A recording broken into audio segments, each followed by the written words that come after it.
In 1770, roughly 16,000 people lived in Boston. 16,000 quiet lives pressed together on a narrow peninsula, a sliver of land no bigger than a handful of modern city blocks.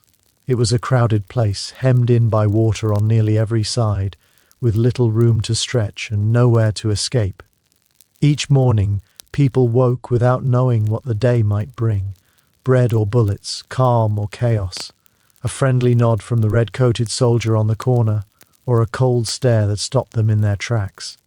Even the ships in the harbour were uncertain things. A vessel might arrive carrying barrels of sugar, cloth, or molasses, or it might carry another regiment of soldiers, more boots on cobblestone, more muskets leaning against walls. Life felt unstable in a way that was difficult to explain, even to those living it. Within 5 years, nearly half of these people would flee the city entirely, leaving behind homes, shops, and familiar streets. Within 10 years, Boston would help ignite a revolution that reshaped the world. But none of that was clear yet. For now, this was simply a place where people woke up, went to work, and tried to survive. They lived their small lives while history unfolded quietly outside their doors, one ordinary day at a time. If stories like this help you slow down and settle in for the night, a like or a subscription means a great deal. And it's always interesting to know where people are listening from. If you feel like it, you can leave your city in the comments. For now, though, let's begin. We're going back to Boston in the 1760s. Before anything else, make sure you're comfortable. Shift your weight. Adjust the pillow. Colonial Boston, especially in winter, was unforgiving. By the time we're done, that warm bed you're in will feel even more welcoming. Somewhere across the rooftops, the bells of Christchurch are ringing. Their sound drifts through the cold air, slow and steady, marking the hour. You're already late. Your name is Daniel. You're 17 years old, a rope maker's apprentice working along Long Wharf. Right now, you're sitting on the edge of a narrow bed in a boarding house room, pulling on boots that have frozen stiff overnight.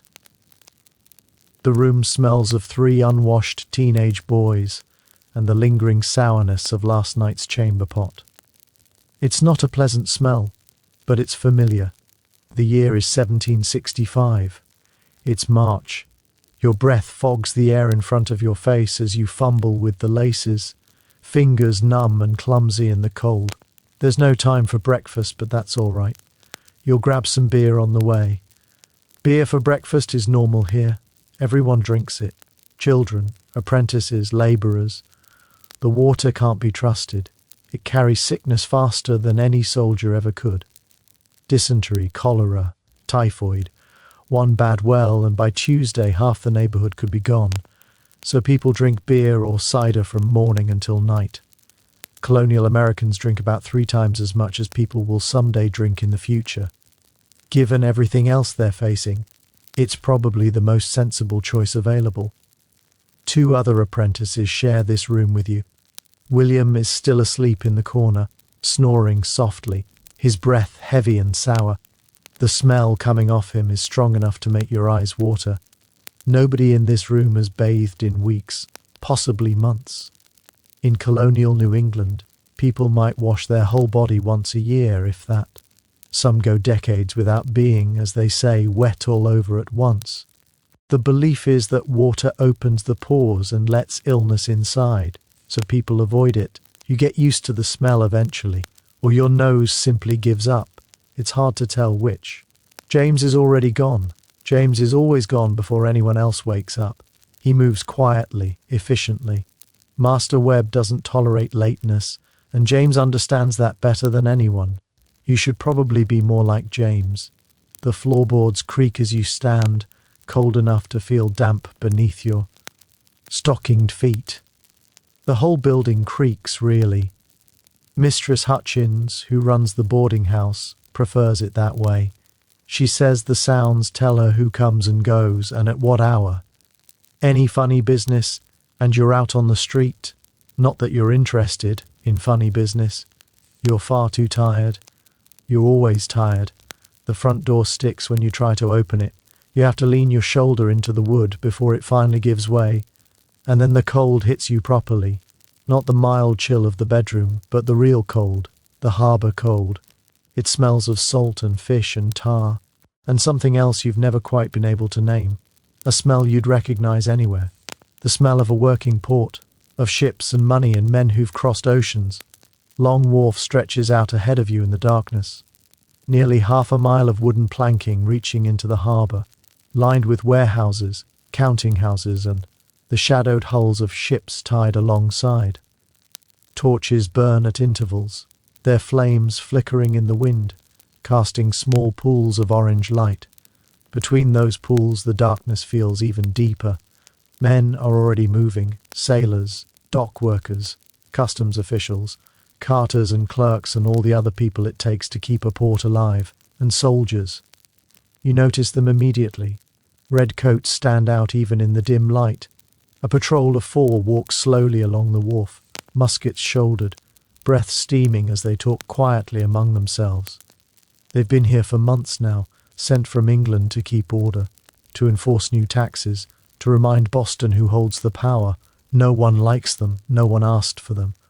2 years ago there were no soldiers in Boston at all. Life was simpler then. Now they're everywhere. In the streets, in taverns, outside churches on Sundays. They sleep in people's homes because there's nowhere else to put them, and the families forced to house them resent every moment. Still, you keep your head down. You're an apprentice. You have work to do. Politics is for men with time and money. You have neither. The rope walk sits near the base of the wharf. It's a long, low building, stretching more than 1,000 feet. It has to be that long. That's how rope is made. Hemp fibers are twisted together, then those twists are twisted again, and again, until the rope is strong enough to hold a ship fast in a storm. A single cable might need to be hundreds of fathoms long. There's no shortening the process. The work is harder than most people think. Rope making isn't just standing still and turning fibers. It's walking, back and forth, again and again down the length of the rope walk, keeping the tension even, keeping the twist steady. By noon, your legs ache. By the end of the day, they burn so badly it feels as if they might give out beneath you. And it's dangerous work too. The tar used to waterproof the finished rope is kept hot in great cauldrons, bubbling slowly, giving off a heavy, sticky smell that clings to your clothes long after the day is done. And this is only the beginning of the day. And if you're not careful, if your sleeve brushes one of those great cauldrons of boiling tar, the damage stays with you for months. The burns heal slowly, painfully, leaving shiny scars that never quite fade. The hemp fibers themselves are no kinder. Without gloves, they slice into your hands, thin cuts that sting and reopen day after day. The whole building feels like a waiting disaster. All that rope, all that tar, all that dry hemp dust hanging in the air, one stray spark, one careless flame, and the rope walk would vanish in a rush of smoke and fire. It's happened before. Everyone knows that. And everyone knows it will happen again someday to someone. But this is your trade. This is what you do. This is how you will spend 7 years of your life, learning the feel of hemp between your fingers, the right tension, the proper twist. 7 years before you're considered skilled enough to work on your own. Maybe. After that, you'll save enough to open a small shop of your own. Or maybe you'll work for someone else until your hands give out. It's impossible to say. The future feels like a foreign country, a place you can't quite imagine, so you don't think about it much. Thinking doesn't help. Master Webb is already inside the rope walk when you arrive. He's a large man, broad across the chest and shoulders, shaped by decades of labor. His arms are thick, his posture heavy but steady. His hands are hard as cured leather, permanently darkened by tar that never fully washes away. He glances at you when you step inside, but he doesn't speak. That's a good sign. It means you're on time. There are about a dozen men working today. That's fewer than usual. In summer there might be twice as many. Boston builds ships, and ships need rope, and there's never enough rope to go around. But it's March. cold and damp. Some of the seasonal workers have moved on for now, finding other jobs until the weather softens and the demand rises again. You take your place at the spinner. This is where you always begin the day, feeding loose hemp fibers into the machine, hands twisting, pulling, guiding the strands as they slowly become something solid and useful. It's repetitive work, mind-numbing really, but that's part of its purpose. Early in the morning, when your mind is still slow and heavy, you don't need work that requires thought. You need something your hands can do on their own while your thoughts drift, and drift they do. To the soldiers on the wharf, to the talk you hear in taverns, voices low but urgent, discussing taxes and rights and something called the Stamp Act that everyone seems furious about. To news from New York, where people have gathered in crowds, burned effigies, smashed windows. To the whispered idea that the same might happen here. You don't understand all of it. You're 17. You're an apprentice. You care about rope, about earning your keep, about someday having enough money to rent your own room instead of sharing space with William and his snoring. Still, you can feel it. A tightness in the air, a quiet pressure, like the moment before a storm breaks. A sense that something larger than any one person is moving, slowly but surely, toward all of you. The hours pass. The rope lengthens. Your arms grow tired, then numb, then stop complaining altogether as your body gives up trying to protest. That's the secret you've learned about manual labor. Do it long enough, and the pain fades into the background. Your body accepts it as normal. Around midday, voices rise outside. Something unusual. You and the other workers drift toward the door, curiosity pulling you along. On the wharf, a crowd has gathered, 50 people, maybe more. Dock workers, sailors, even a few well-dressed merchants. They're circling someone. You edge closer and see a soldier, young, about your age, red coat, white breeches. He stands very still while a man twice his size shouts inches from his face. You can't hear every word, but you hear enough. Something about the man's sister, something about unwanted attention, something about how if this lobsterback thinks he can behave like that in Boston, he's mistaken. The soldier doesn't respond. His hands hang at his sides, fingers twitching slightly. He's scared. You can see it. He's just a boy far from home, surrounded by angry faces, his patrol nowhere in sight. For a moment you feel something like sympathy. Then you remember how the soldiers swagger through the streets, how they take goods from shops and don't always pay, how one of them knocked old William Garrett to the ground last week for walking too slowly. The sympathy fades. The situation doesn't explode. Not today. A merchant steps forward, speaks calmly. Slowly the crowd loosens and breaks apart. The soldier slips away, glancing back over his shoulder, face pale. The wharf settles. You return to your work. The rope keeps spinning. The day continues. By evening, your hands are raw. Your back aches. You smell of tar and sweat and smoke. Master Webb pays you in coin. Just a few pennies heavy and cold in your pocket as you walk back toward Mistress Hutchins' boarding house. The streets are busy now. Evening crowds fill them, people heading to taverns to drink, to gossip, to forget their own long days. You pass the Green Dragon Tavern on Union Street. Laughter spills out into the night. For a moment, you think about stopping in. A mug of ale would be welcome. But ale costs money, and money is something you're trying to save. So you keep walking. You move through the narrow streets of the North End. Past houses pressed so close together you can hear arguments through the walls.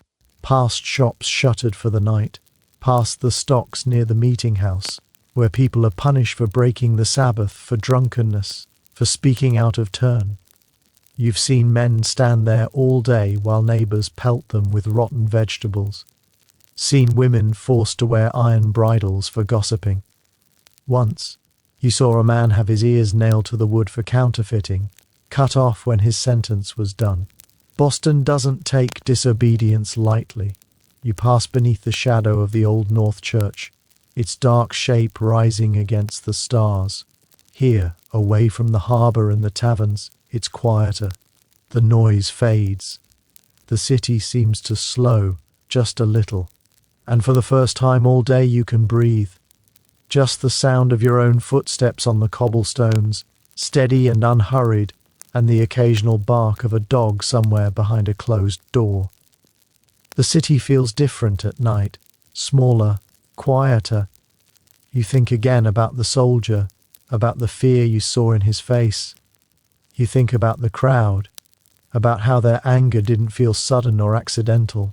It felt old, like something that had been building for a long time, waiting for the right moment to show itself.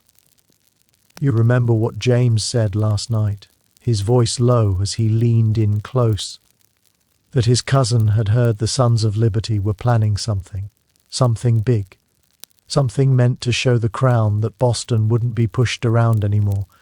You don't really know what that means. You're just a rope maker's apprentice. You wake before dawn, work until dark, and fall into bed exhausted, only to do it all again the next day. Politics happens somewhere above you, in rooms you'll never enter, between men who wear powdered wigs, speak Latin, and have never twisted a strand of hemp in their lives. But you're starting to realize that it doesn't matter whether you understand it or not. Whatever is coming, it's coming for everyone. Merchants, tradesmen, apprentices, enslaved people, soldiers, politicians, all of them, all of you. Something is building in this city, something without a name yet, something that feels like the pressure before a thunderstorm, that heavy electric stillness that makes the air feel thick and raises the hair on your arms without warning. You reach Mistress Hutchins' boarding house. The stairs creak beneath your weight as you climb them. William is already asleep, his snoring filling the room. James is awake, reading by candlelight. Candles cost money. You consider telling him to put it out, but you're too tired to argue.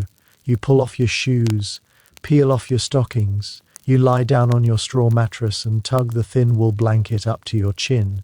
You stare into the darkness where the ceiling should be. Tomorrow you'll wake before dawn again. You'll walk back to the rope walk. You'll spin hemp until your fingers split and bleed. You'll watch the soldiers, you'll feel the tension that never quite explodes but never really fades. Tomorrow you'll do what everyone in Boston does. You'll survive. And surviving here is no small thing. 4 out of 10 children don't make it to the age of 6. 4 out of 10. That's not a mistake. Your mother had 7 children. 3 of them died before they could walk. Nobody talks about it. There's no point. Death is as common as breakfast here, which, speaking of, you still haven't had. Somewhere in the distance, the bells of Christ Church mark midnight. You close your eyes. Sleep comes slowly, the way it always does. Your thoughts drift like ships in the harbour, bumping gently against one another, finding their anchor points, settling into stillness. You think about home. You think about your mother. You think about the smell of rope and tar and salt water. It's the smell of your life now, the smell you'll probably carry with you until the end. The room feels warmer, or maybe you're just getting used to the cold. The straw mattress stops feeling quite so lumpy. William's snoring fades into the background, rhythmic and steady like waves against a hull.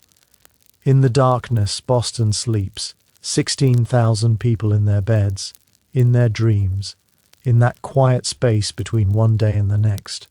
Soldiers sleep in their barracks, sailors in their hammocks, merchants in feather beds, enslaved people in their quarters, and somewhere, in a tavern that won't close for hours yet, men are still speaking in low voices about liberty and rights and what they're willing to do to keep them.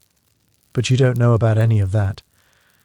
You're 17 years old, you're a rope maker's apprentice, and all you know right now is the weight of exhaustion, the softness of the dark, the gentle pull of sleep, drawing you down like an anchor finding the bottom of the harbour.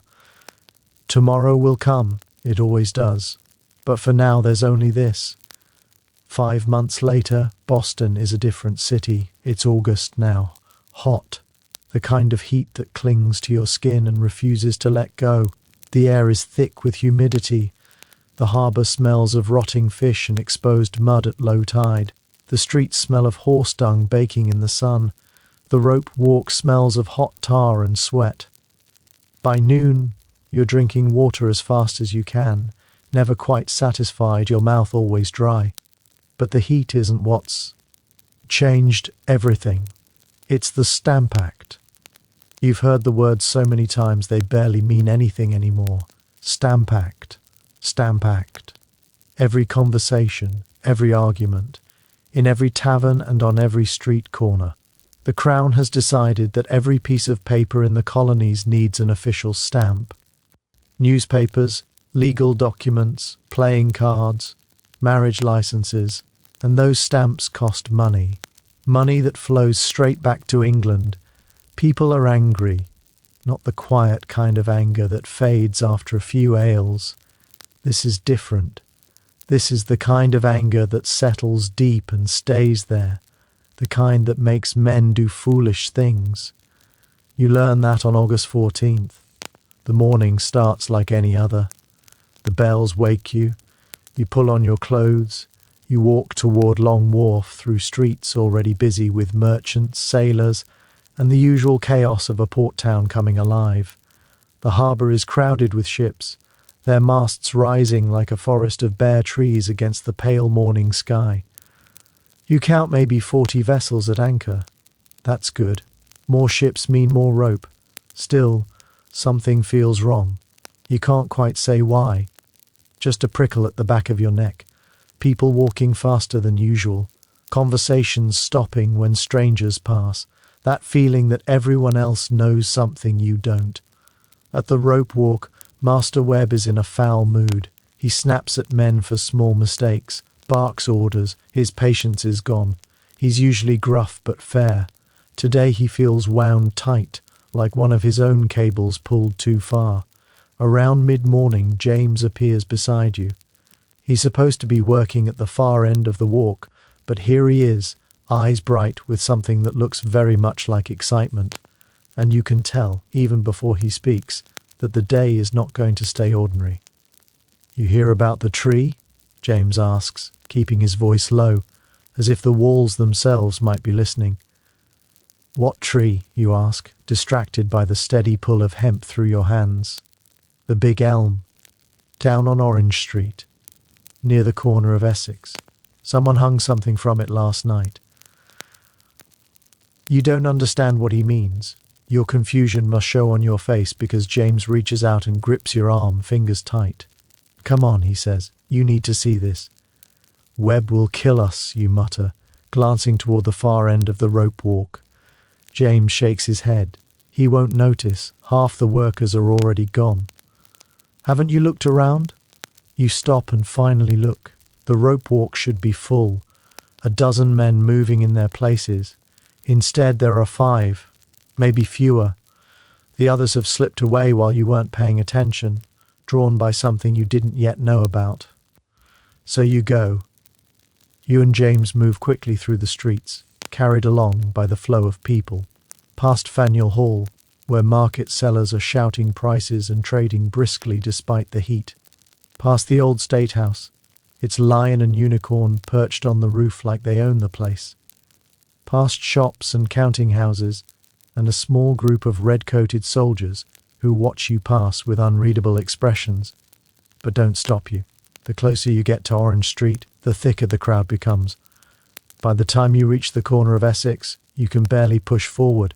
There must be 200 people here, maybe more. All of them are looking up. It's an elm tree, a massive one, old, perhaps 100 years or more.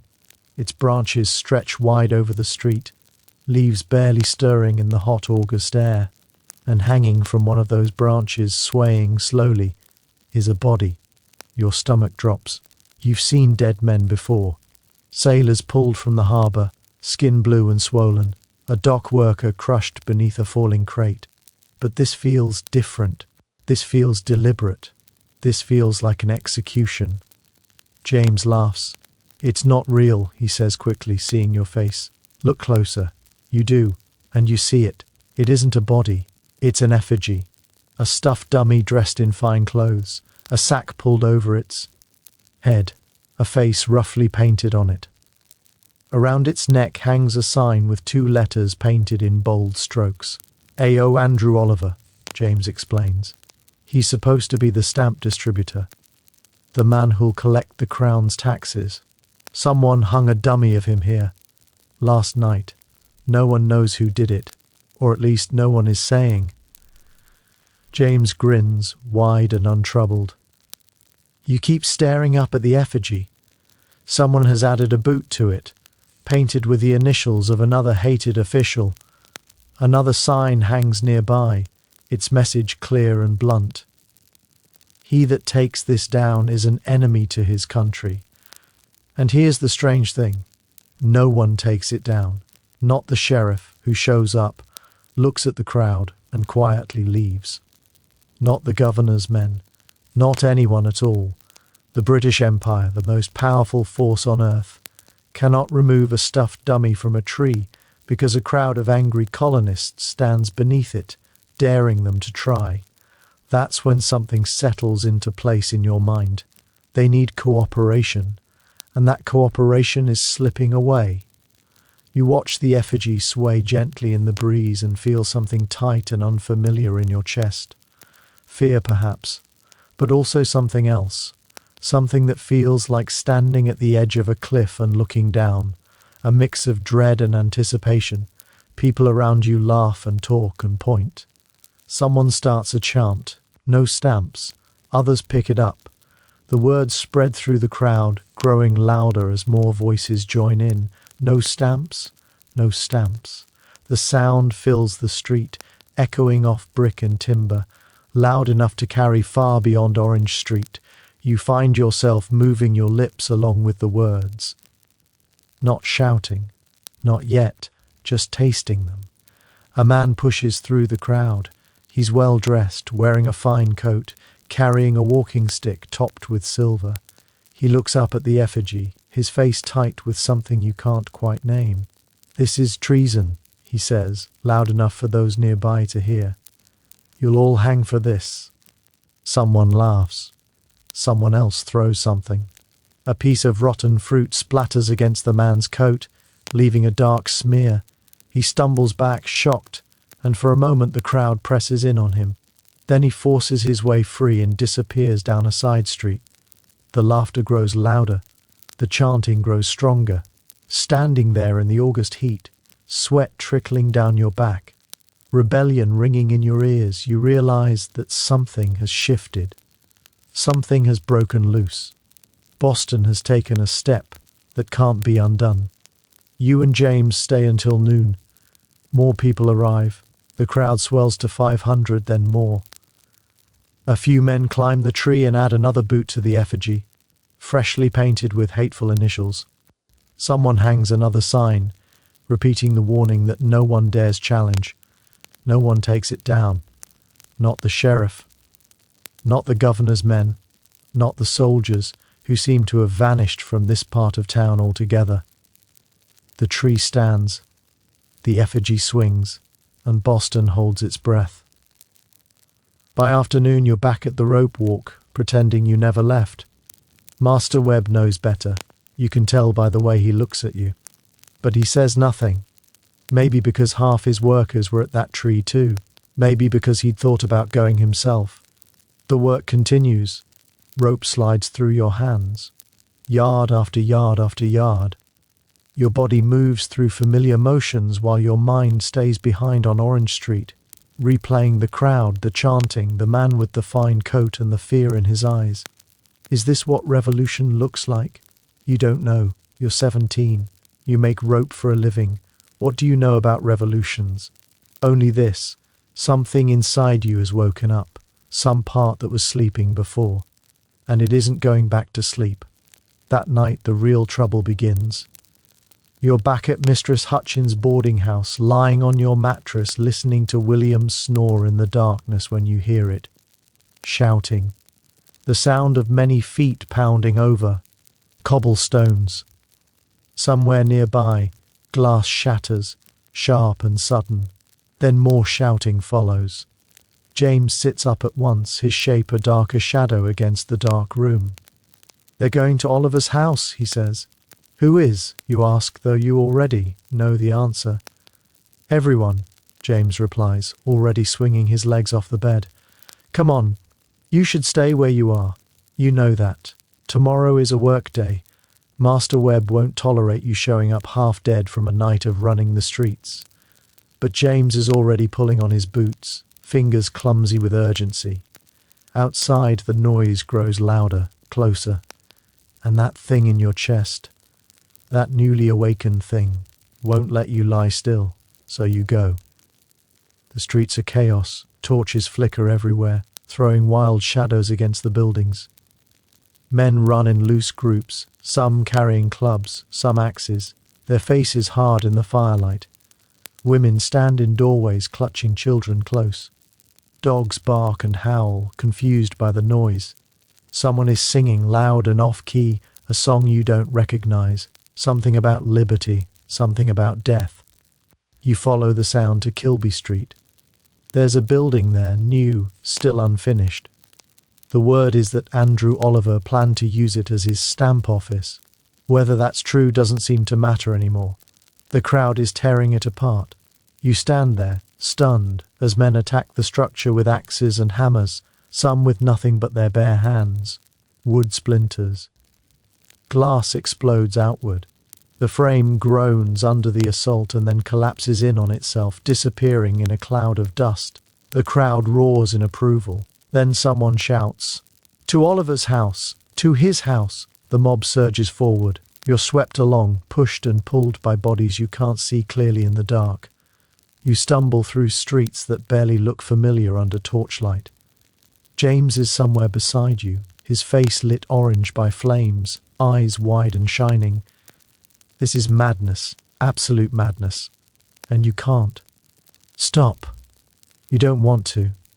Oliver's house stands near Fort Hill, a fine place, solid and well built. By the time the crowd reaches it, the man himself is gone. Wise of him. Because what follows is ugly. They begin with the windows, every pane smashed. Then the door, battered in with a heavy log that must have taken 20 men to lift. Then they're inside. You hear crashes, shouts, laughter spilling out into the street. Furniture comes flying from the windows, chairs, tables, paintings, books, fine china that shatters against the cobblestones.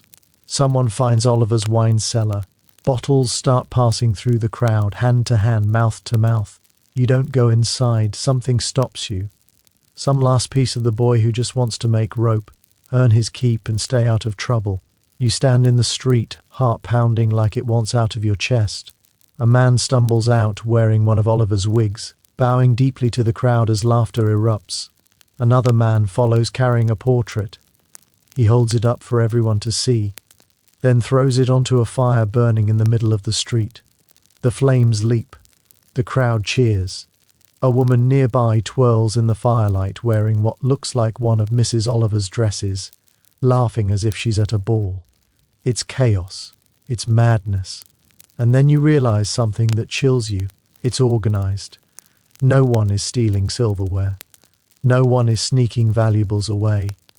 They're destroying things, burning them, making a point. This isn't robbery. It's a message. Somewhere in the city, church bells begin to ring.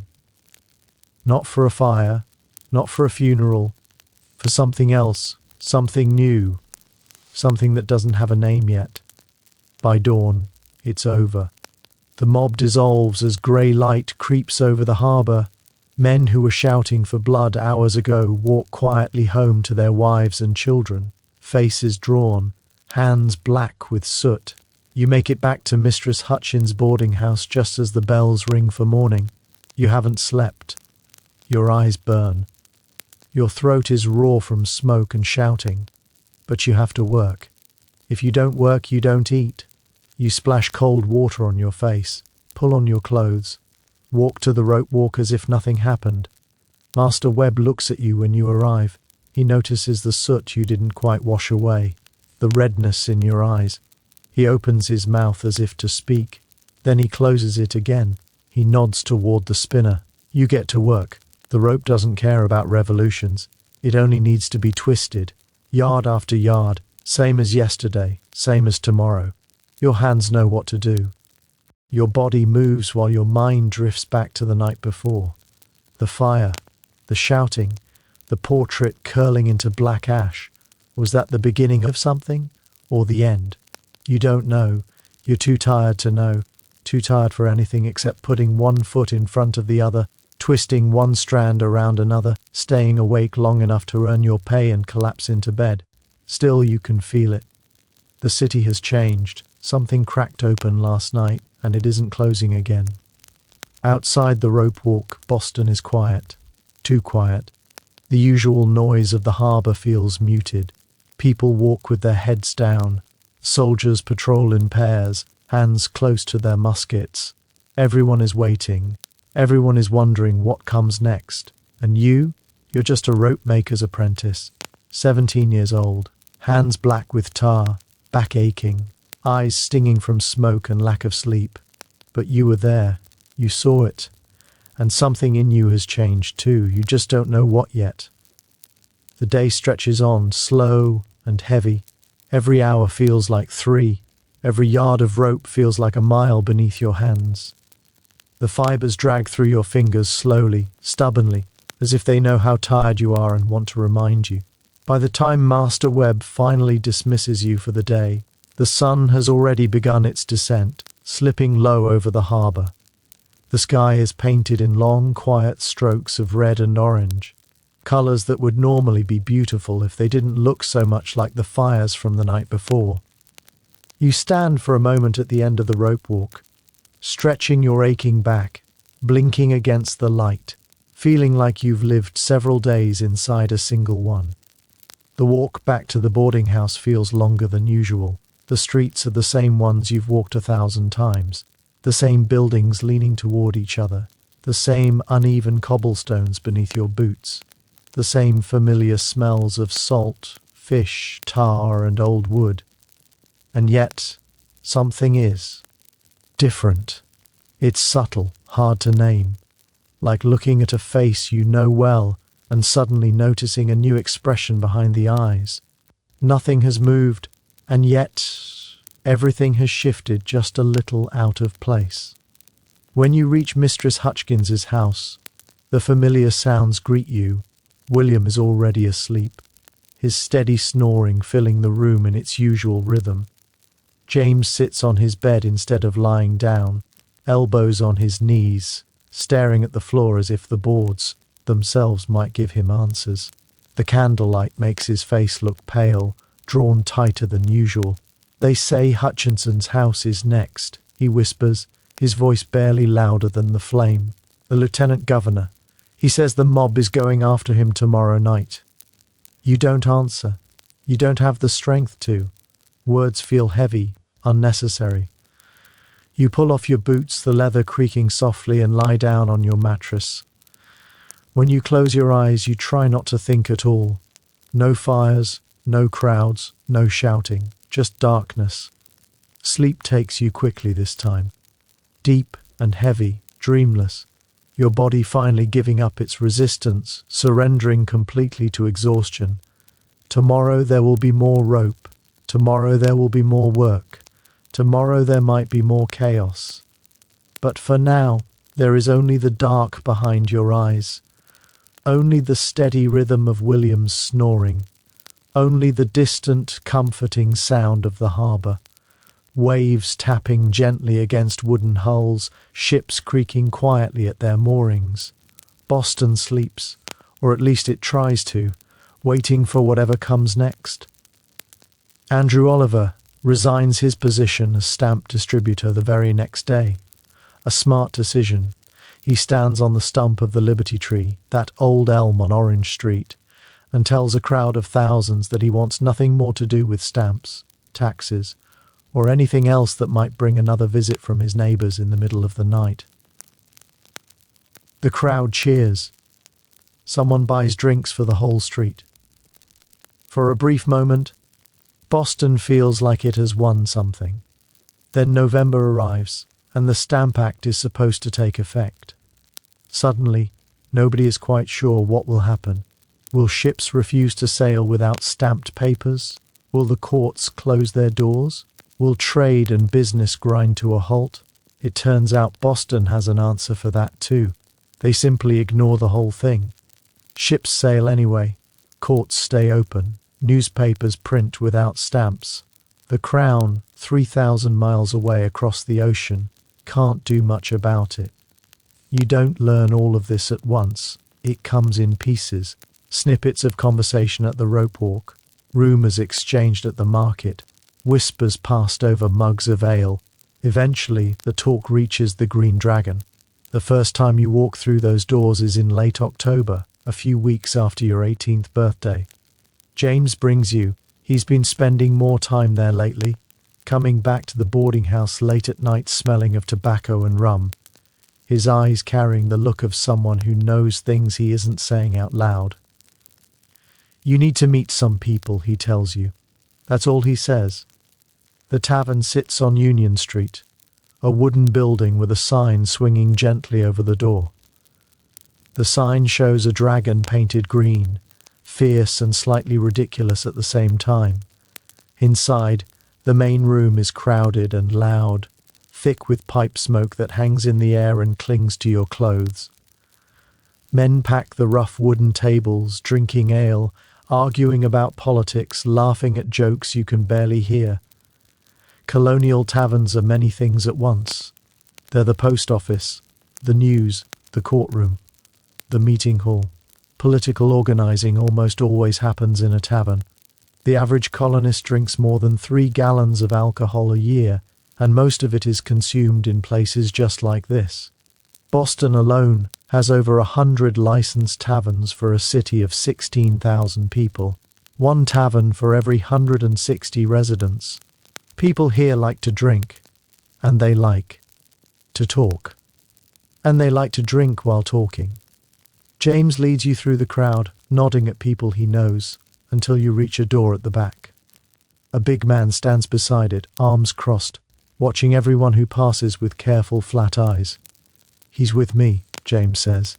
The man looks at you, really looks at you like he's memorizing your face. Then he steps aside. Behind the door is a staircase leading down. You follow James into a basement room smaller than the one above, but somehow heavier, more intense. 24 men sit around tables or stand in quiet clusters, speaking in low voices. Candles flicker against the walls. The air smells of beer and sweat and something sharper, something like danger. Or maybe just the smell of men planning things they aren't supposed to be planning. "Welcome to the Dragon's Den," James says, grinning. You recognize some faces.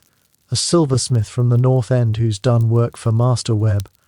A printer whose shop you've passed 100 times. A doctor still wearing his good coat. Mixed in with them are ordinary working men. Rope makers like you. Coopers, blacksmiths, dock workers. All of you gathered in this basement doing something that feels important, even if you don't fully understand it yet. An older man approaches you, maybe 40.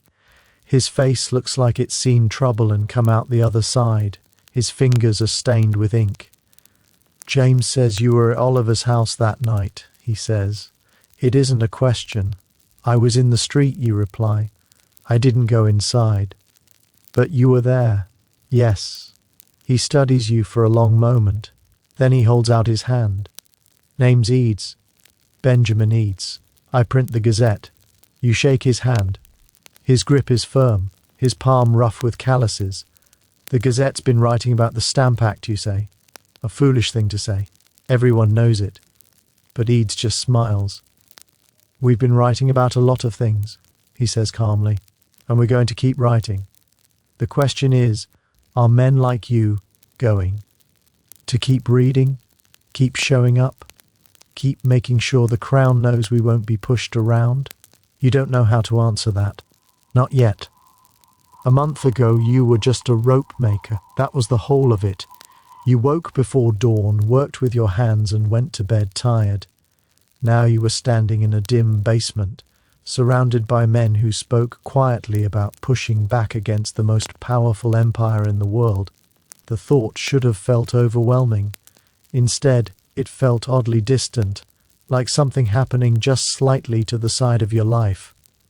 "I'll show up," you hear yourself say. The words surprise you as much as anyone. Benjamin Eads nods slowly, as if that answer was already decided before you spoke it. "Good man," he says. "James, get him something to drink."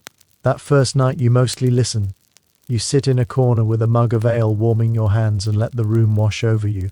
Conversations drift past, overlapping and low, filled with names and plans and long-held grievances you don't yet understand. Someone mentions Samuel Adams, and several heads nod with quiet respect. Someone else talks about letters being sent to other colonies. New York, Philadelphia, Virginia, about coordinating resistance. When someone uses the phrase "Sons of Liberty," a subtle ripple moves through the room. Men sit a little straighter, eyes sharpen. No one cheers, no one needs to. You don't speak. What would you say? You're 18 years old. You make rope. These men are printers, merchants, doctors. Men with education, money and connections. You wonder what place there could possibly be for you among them. Then James catches your eye from across the room and gives you a small, almost imperceptible nod. And somehow, that's enough. You don't know why yet, but you know this much: you belong here. The months that follow feel strange in a quiet, unsettling way. On the surface, nothing changes. You still wake before dawn. Still walk the familiar path to the rope walk. Still twist hemp until your arms ache and your hands burn. Master Webb still barks orders. William still snores. The harbour still smells of fish and tar and wet wood. But underneath it all, something has shifted. 2 or 3 nights a week, you slip out of the boarding house after dark and make your way through the narrow streets to the Green Dragon. Some nights the basement is crowded, voices murmuring in every corner. Other nights, only a handful of men sit together, speaking in hushed tones. You learn faces, you learn names, you learn who listens more than they talk, and who talks only when it matters. You begin to understand the rhythms of resistance, how information moves slowly, carefully, from one trusted person to another, how some things are spoken aloud and others are only hinted at. You learn that the Sons of Liberty aren't just one group in one place. They're everywhere. Farmers, lawyers, shopkeepers, sailors, men who have never met each other, all angry about the same things, all pushing back against a government that treats them like children to be managed rather than citizens to be respected. And slowly, you realize you aren't useless after all. Rope makers hear things. Sailors talk freely on the docks, assuming nobody important is listening. You hear about troop movements, about ships arriving from England, about customs officials and their plans. You have ears, you have access, you have reasons to be in places where people speak without thinking too carefully. So you listen, really listen. And when you hear something worth sharing, you bring it back. It's never much. A rumour here, a fragment there. But Eads takes every piece seriously, writing it down in a small leather notebook he keeps tucked inside his coat. "You never know what's going to matter," he tells you once. "The thing that seems like nothing today might be the key to everything tomorrow." Winter comes hard that year. Snow piles up in the streets until the cobblestones disappear beneath it. The harbour freezes solid enough to walk across, the ice creaking and groaning beneath your boots. Work at the rope walk slows to almost nothing. Ships can't sail. Ships that don't sail don't need rope. Long days stretch out with little to do but keep warm and wait. The cold is brutal. Worse than any winter you remember. The boarding house feels like an icebox. Even with all 3 of you huddled around the tiny fireplace, your breath fogs in the air. Mistress Hutchkins rations the firewood, apologetic but firm. Says it's expensive this year. Says everyone will have to make do. You wear your coat to bed, your stockings too. Still, you wake most mornings shivering. Ice forms on the inside of the windows. You wake in the night, heart pounding, praying the embers in the hearth haven't gone completely cold. If you're poor in a colonial winter and you don't have enough firewood, you can freeze to death in your own home. It happens more often than anyone likes to admit. Old people, babies, anyone too weak to keep the fire going. The wealthy hire servants to tend their fires through the night. Everyone else hopes for morning. Food grows scarce when the harbour freezes. No ships means no fresh supplies. Prices at the market climb until a loaf of bread costs twice what it did in autumn. You learn to make do. Thin porridge in the morning, maybe salt pork at midday if you're lucky. Your belt tightens. So does everyone else's. But nobody complains. Compared to some, you're doing fine. You have a roof. You have work waiting when the thaw comes. Some people have nothing at all. You spend much of that winter at the Green Dragon. The basement begins to feel like a second home. You get to know the regulars.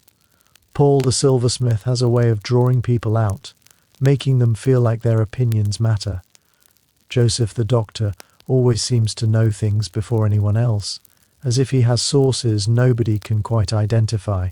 And then there's John, the rich merchant's son, dressed as if he's headed to a ball even when he's just drinking ale in a basement, generous with his money and quiet about why. They become something like friends, or maybe not friends exactly, something else. Brothers in a fight none of you asked for but none of you can walk away from. You learn the rituals of the place, the way men glance over their shoulders before speaking, the way certain words are never said aloud, the way everyone knows who the informers might be and adjusts their conversations without needing to explain. It's like learning a new language, a language of pauses, of looks, of things left unsaid. Upstairs the tavern is loud and public, sailors drinking, merchants arguing, ordinary business carried on in full view. Downstairs is another world entirely, quieter, more careful, a place where men speak their minds without worrying quite so much about who might be listening. You learn to move between those worlds. Upstairs for a drink and a laugh after work. Downstairs when the real conversations happen. After a while, it all begins to feel normal, like having two lives that only you knew about. One lived openly in daylight, and another that existed quietly in back rooms and basements. Half in shadow, half in whispers. It didn't feel dramatic at the time. It felt ordinary, like something you simply carried with you, the way you carried the smell of tar in your clothes, or the ache in your shoulders after a long day's work. One night in late February, word came through that changed everything. You were down in the basement, the air thick with damp stone and old ale, when a man burst through the door. He was breathing hard, snow melting into dark patches in his hair and on his coat. He said he'd just come from the docks, hardly pausing to catch his breath. A ship had arrived from England, he told you, carrying news. The Stamp Act had been repealed. For a long moment, nothing happened. It was as if the words needed time to settle, to make sense. Then someone let out a sharp, joyful sound, and suddenly the room came alive. Men were laughing, shouting, clapping each other on the back. Some embraced without thinking about it, hands gripping shoulders, voices rising until it felt like the noise might break through the floor and spill into the street above. Someone found a bottle of good rum, better than what was usually passed around, and it made its way from hand to hand. Each man took a drink, raised it in a rough toast, savouring the warmth as it spread through his chest. You found yourself laughing too, though you weren't entirely sure why. Your eyes felt wet, and when you glanced around you noticed you weren't the only one.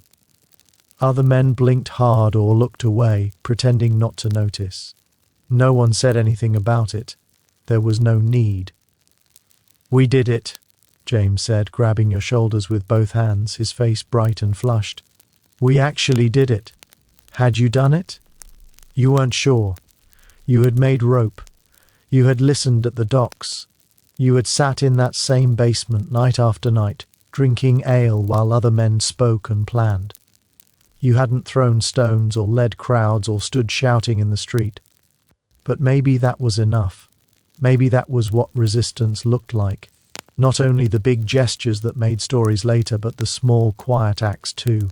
The showing up, the refusing to go along quietly, the simple act of being there, of choosing to belong to something larger than yourself.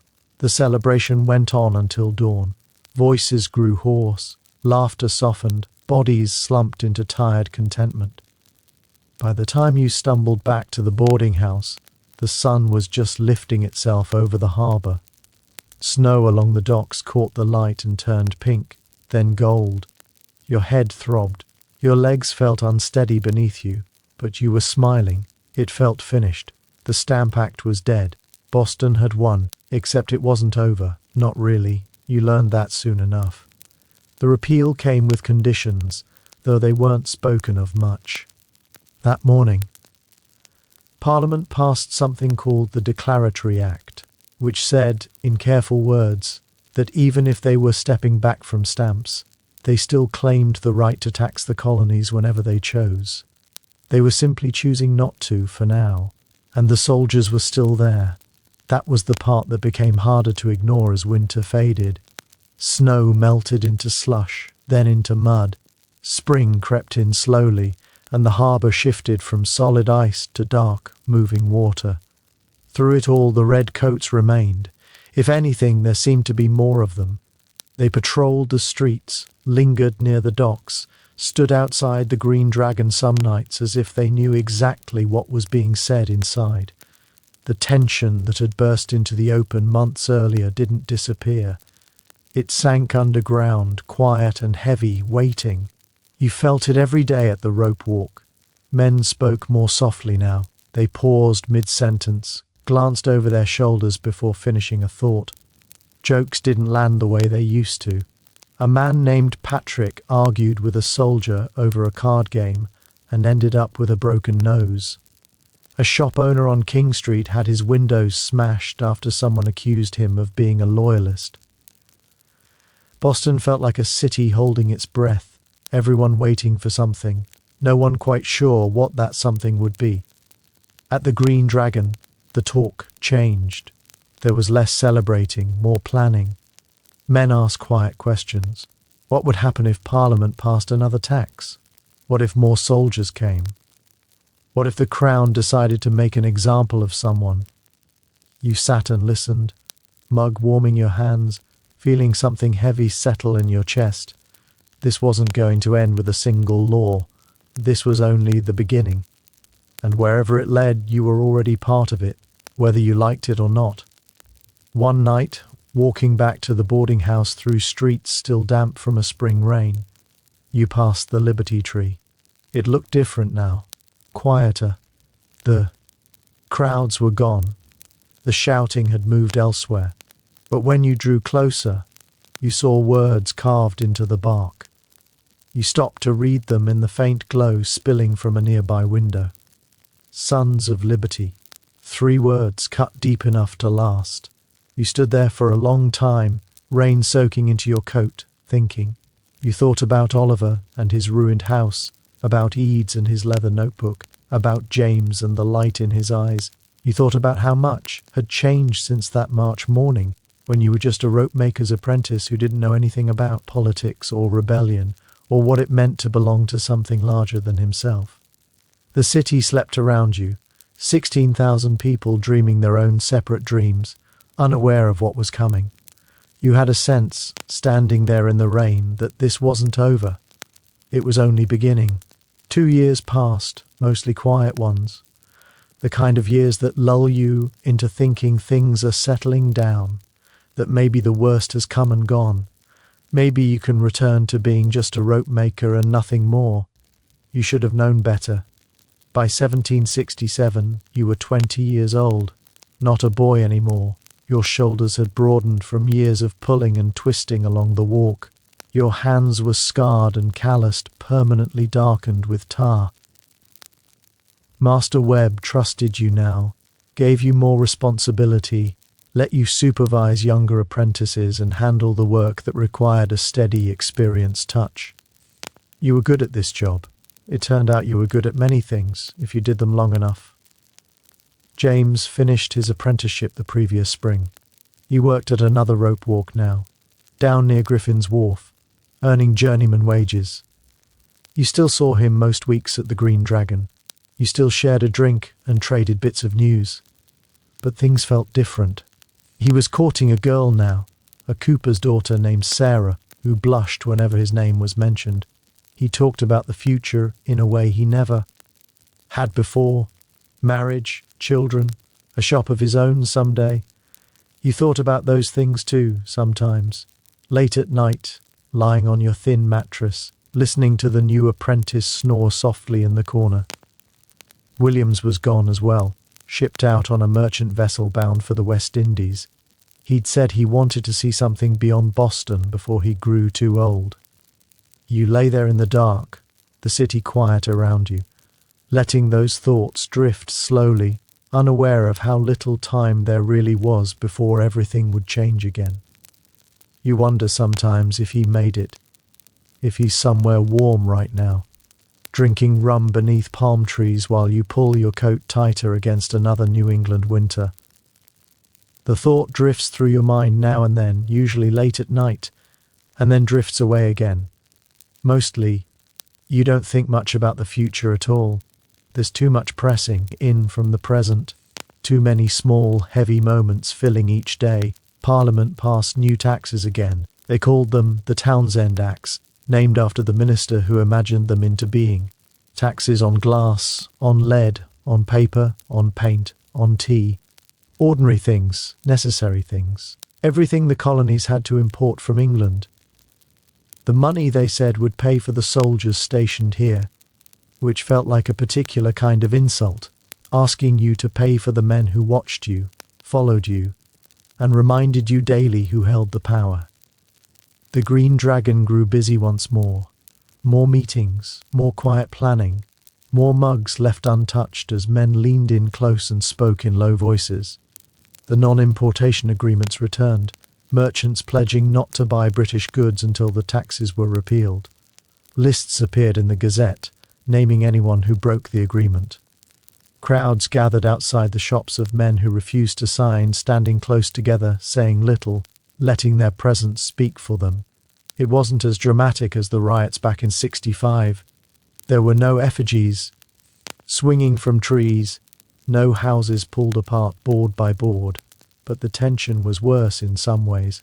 It never let up. A low, constant hum of anger ran through everything. Every conversation carried it, every purchase, every sideways glance exchanged between colonists and soldiers passing on the street. And there were more soldiers now, many more. They began arriving in October of '68, ship after ship easing into the harbour, unloading regiment after regiment, the 14th, the 29th, artillery units with their cannons. By the time they finished coming, there were nearly 4,000 troops in a town of 16,000 people. One soldier for every 4 civilians, one armed man for every few houses, every short stretch of street. It changed the way you walked, the way you looked ahead instead of around, the way you measured your words before speaking. They set up camp on Boston Common. At first it was tense, white and temporary looking, but when it became clear they weren't leaving any time soon, wooden barracks went up. The Common, which had once been a place for children to play, for cattle to graze, for quiet evening walks, turned into a military ground. Drums sounded at dawn. Drill formations filled the mornings. Red coats stood out sharply against the grass, bright and impossible to ignore. What made it worse was that the soldiers were bored. Young men far from home, with no wars to fight and no enemies to face. They drank, they fought, they harassed women in the streets. They took from shops and claimed they'd forgotten to pay. The Crown paid them poorly, so they looked for work wherever they could find it, undercutting local labour. They were miserable. The town was miserable. And everyone could feel it, that sense of waiting, as if the air itself was stretched too tight. One morning on your way to work, you walked past the common and slowed without meaning to. You just wanted to see it for yourself. The scale of it struck you all at once. Rows of white tents, stretching across the grass. Cannons set at the corners, their dark mouths pointed toward the town. Soldiers marching in perfect lines, boots striking the ground together while a sergeant's voice cut through the air. Smoke from cooking fires drifted low, mixing with the morning fog rolling in from the harbour. A few townspeople had stopped to watch. An old woman with a basket of bread resting against her hip. A boy, no more than 10, staring with wide eyes caught between fear and fascination. A man in a merchant's coat, his face tight with something you couldn't quite name. No one spoke. There didn't seem to be anything worth saying.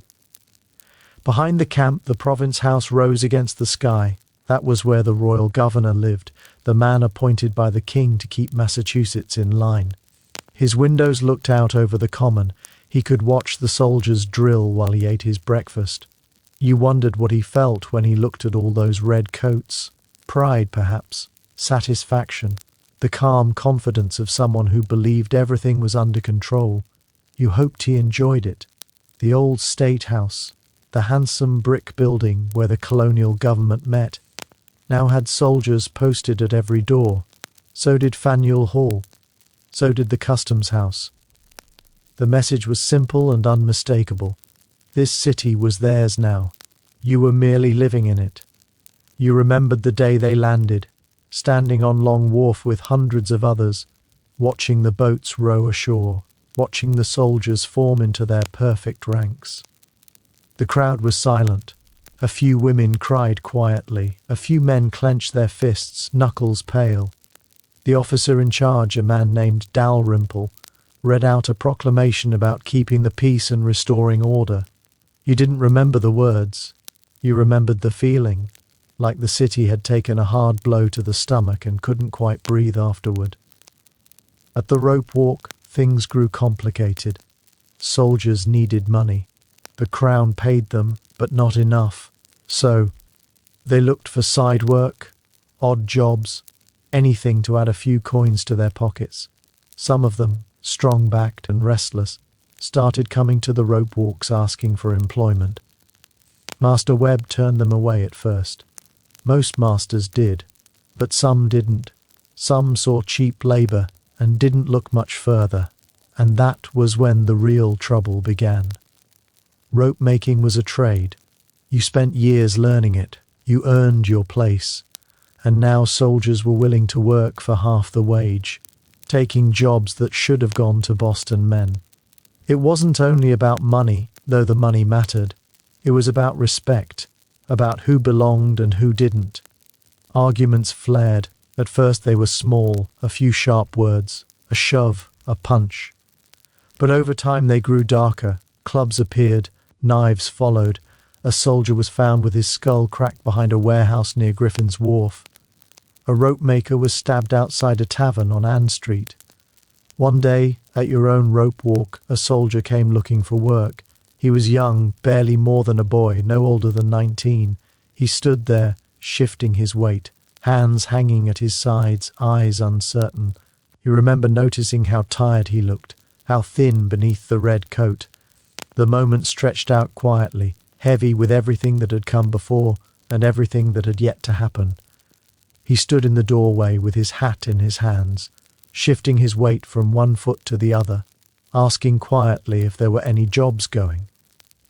Master Webb was working at the far end of the rope walk. When he looked up and saw the red coat, his expression hardened at once, like a door being shut. "No work here," he said, and turned back to his task. "Please, sir," the soldier said, "I can spin. I worked at a rope walk back in London before I enlisted. I just need a few shillings. I need to send something home to my mother." For a brief moment, just a moment, you almost felt sorry for him. He looked thin beneath the uniform, his cheeks hollow, his eyes tired. He looked hungry. He looked far from home. But then Samuel stepped forward, his voice sharp and final. You heard the master. No work. Now get out before we throw you out. The soldier's face flushed, a deep red that climbed up his neck. I'm not looking for trouble, he said. Then you shouldn't have come here wearing that coat. They stood facing one another, neither moving. The air felt tight, like it might snap if someone breathed too hard. All along the rope walk, hands stilled. The creak of the wheels faded. Everyone was watching, waiting. At last the soldier blinked. He turned and walked out without another word. As he passed you near the door, he muttered something under his breath. You didn't catch all of it, but you caught enough. You'll get what's coming to you. All of you. You watched him go, watched him rejoin his patrol down the street. And for a moment you wondered what it must feel like to be hated by everyone in a city you were supposed to protect. To have doors shut in your face. To be called lobsterback and bloodyback and worse every single day. It didn't make you like them, but it made you understand something important. This wasn't simply us against them, it was frightened people against frightened people. Everyone angry, everyone tense, everyone waiting for something to break. The masters tried to keep things calm, so did the officers. Nobody wanted a full-scale brawl. But the anger never went away. It sat just below the surface, always there, always hot. All it would take was one spark. You tried to stay out of it. You kept your head down. You did your work. You went to the Green Dragon in the evenings and then back to your bed. But it was difficult. The soldiers were everywhere. In the streets, in the taverns, outside the churches. You couldn't go a single day without some kind of confrontation. One afternoon in late summer, you were walking back from the market when a group of soldiers stepped into your path. 4 of them. Young, maybe your age, maybe. Younger. They'd been drinking. You could smell it before they spoke. Rum and sweat and the sour scent of men who hadn't bathed in weeks, which described most of Boston truthfully, but on them it felt stronger somehow. Where you going, rope man? You didn't answer. You tried to step around them. One of them grabbed your arm. I asked you a question. Home, you said. I'm going home. Home? He said it like it was a joke. Hear that, boys? The rebels going home. They laughed. The one holding your arm squeezed tighter.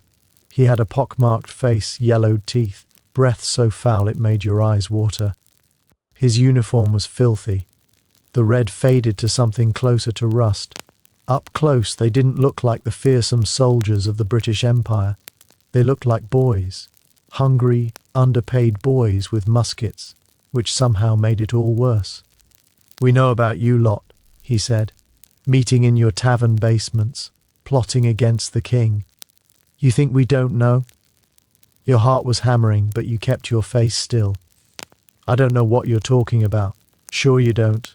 He shoved you hard, you stumbled backward and hit the wall behind you. Your head struck brick. Light burst across your vision. When it cleared, he was right in front of you, his face close enough that you could see every scar. Just remember this, rope man. We're not going anywhere. This is our city now. Best get used to it. They walked off laughing. You stayed where you were, your back against the wall, your hands shaking with a rage you couldn't act on. Blood trickled down the back of your neck. A woman passed and gave you a look full of quiet sympathy, but she didn't stop. Nobody did. Stopping meant involvement. Involvement meant trouble. You touched the back of your head. Your fingers came away red, not much blood. Enough to remind you. That night at the Green Dragon, you told Eads what had happened. He listened without interrupting, his face dark and thoughtful.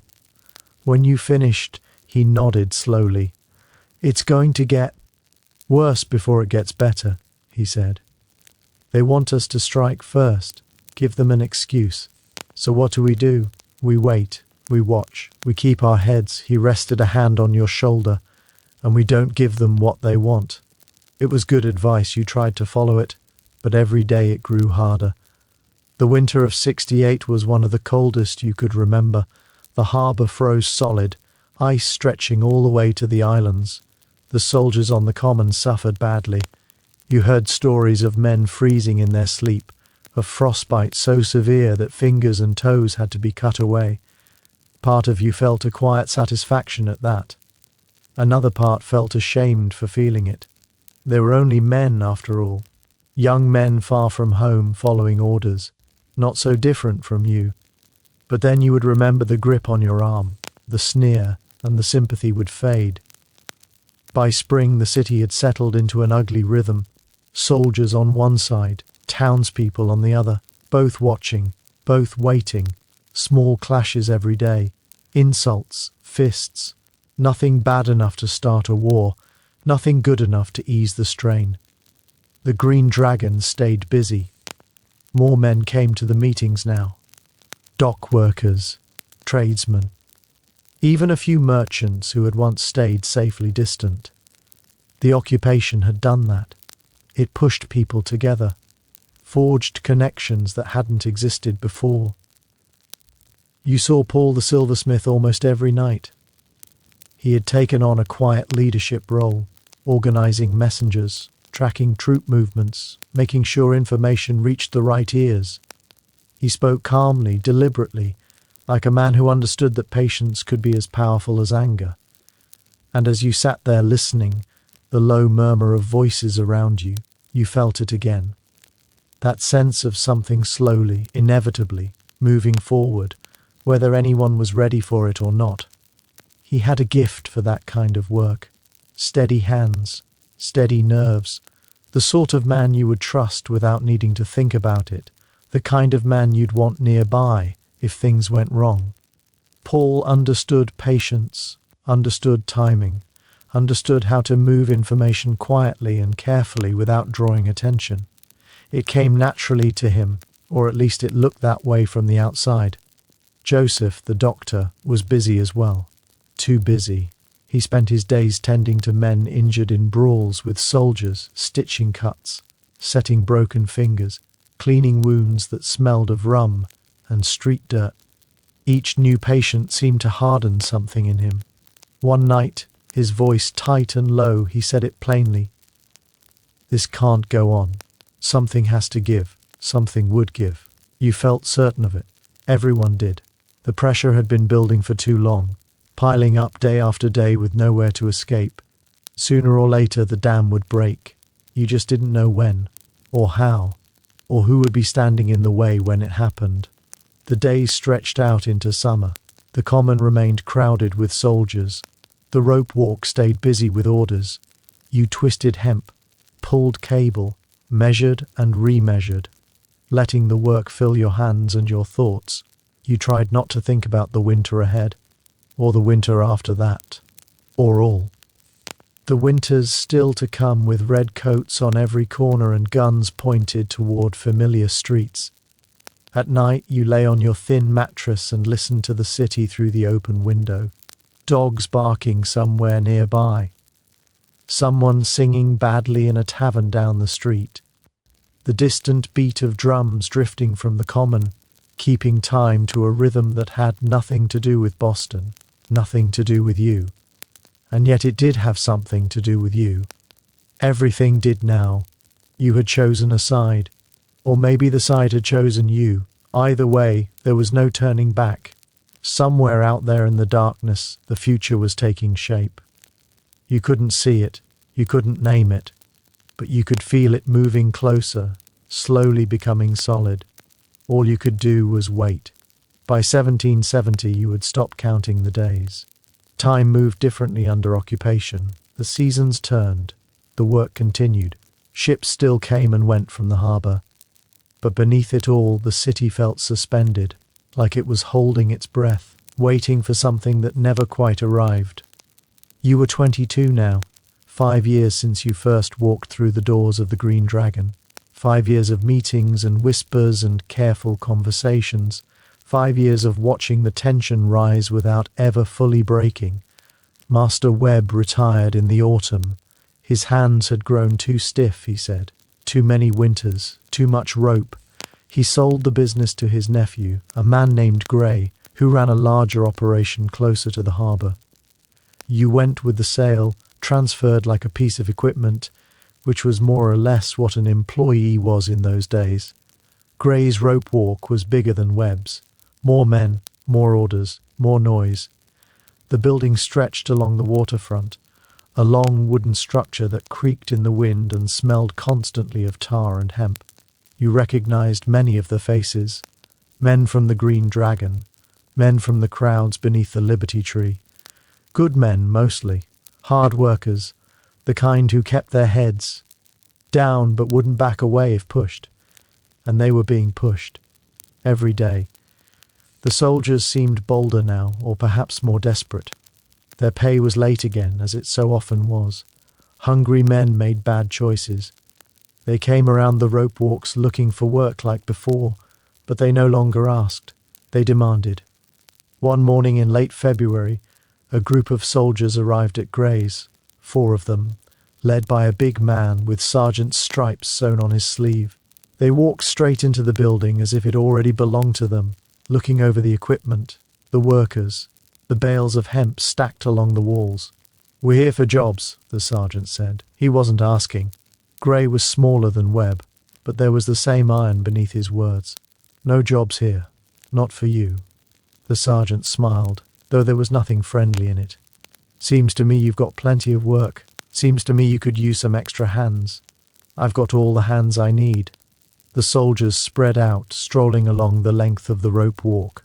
One picked up a coil of finished rope, tested its weight, set it down again. Another kicked at a bale of hemp like he was judging its quality. "Nice place you've got here," the sergeant said softly. "Be a shame if something happened to it." No one moved. No one spoke. You could hear the harbour outside, gulls crying, ships creaking against their lines. Everything else felt very still. Gray's voice didn't shake. "Are you threatening me, Sergeant? Threatening?" "No, sir, just making an observation." The smile widened. "Lots of things can happen to a building like this. Accidents, fires, you know how it is." Then he turned and walked out. The others followed. Their footsteps faded down the street before anyone spoke. Gray looked around at the men standing there with clenched jaws and tight fists. "Back to work," he said quietly. "All of you, back to work." And you did. What else was there to do? But something had shifted. You could feel it in the air, in the way men avoided each other's eyes, in the silence that replaced the usual grumbling and jokes.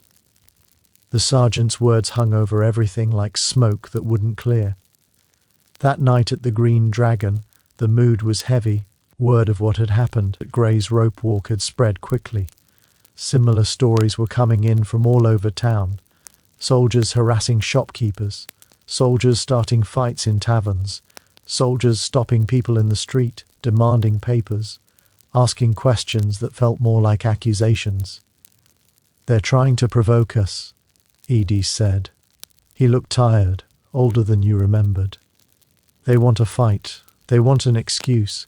Maybe we should give them one," someone muttered from the back. Eads shook his head slowly. "That's exactly what they want. We can't be the ones who start this. Then when does it end? How much are we supposed to take?" No one answered. The question settled into the room and stayed there. 3 days later, Christopher Sider died. He was 11 years old, just a boy. He had been part of a crowd outside a shop on Middle Street, a narrow, familiar street that had seen plenty of shouting over the years. The shop belonged to a man named Richardson, a merchant who continued importing British goods despite the non-importation agreement. The crowd outside his door was restless but ordinary by Boston standards. Stones hit the shutters, garbage flew, voices rose and fell. Children were there too, running in and out, caught up in the noise without fully understanding it. Richardson came out holding a gun. He said later that he was defending his property. He said the crowd meant to tear his shop apart. He raised the weapon and fired into the mass of people gathered there. Fired into a crowd that included children. The ball struck Christopher in the chest. He fell where he stood, right there in the street, blood spreading across his shirt. Someone screamed. Someone tried to lift him. By the time they reached a doctor, there was nothing to be done. He was 11 years old. 11 years old, dead because he threw a stone at a window. Richardson was arrested. That part felt right. He was tried. That too. He was convicted of murder. For a brief moment, it seemed like the world still made sense. Then the governor pardoned him and set him free. Killing an 11-year-old, it turned out, was not a crime if the child was inconvenient to a loyalist merchant. You didn't need pamphlets or speeches to explain why people were drifting toward revolution. You only needed to look at that. The funeral took place 5 days later. You had never seen anything like it. People gathered at the Liberty Tree in numbers so large it was hard to understand at first. Thousands stood packed together, pressed shoulder to shoulder. Men, women, children, rich merchants and poor laborers. Everyone dressed in dark clothing. Everyone silent. The coffin was small, too small. It rested on a cart decorated with banners that read, "The fatal effects of arbitrary government." The procession stretched through the streets for half a mile, maybe more. Some said 5,000 marched, others said 10,000. In a city of 16,000, it was nearly everyone. Children walked beside their parents.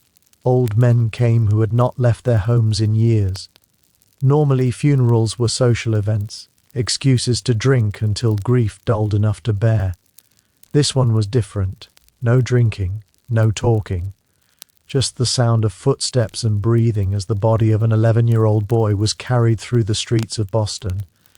They buried him in the granary burying ground, near the graves of the men who had founded the city a century earlier. A minister spoke, but you couldn't hear the words from where you stood. It didn't matter. The meaning was clear enough.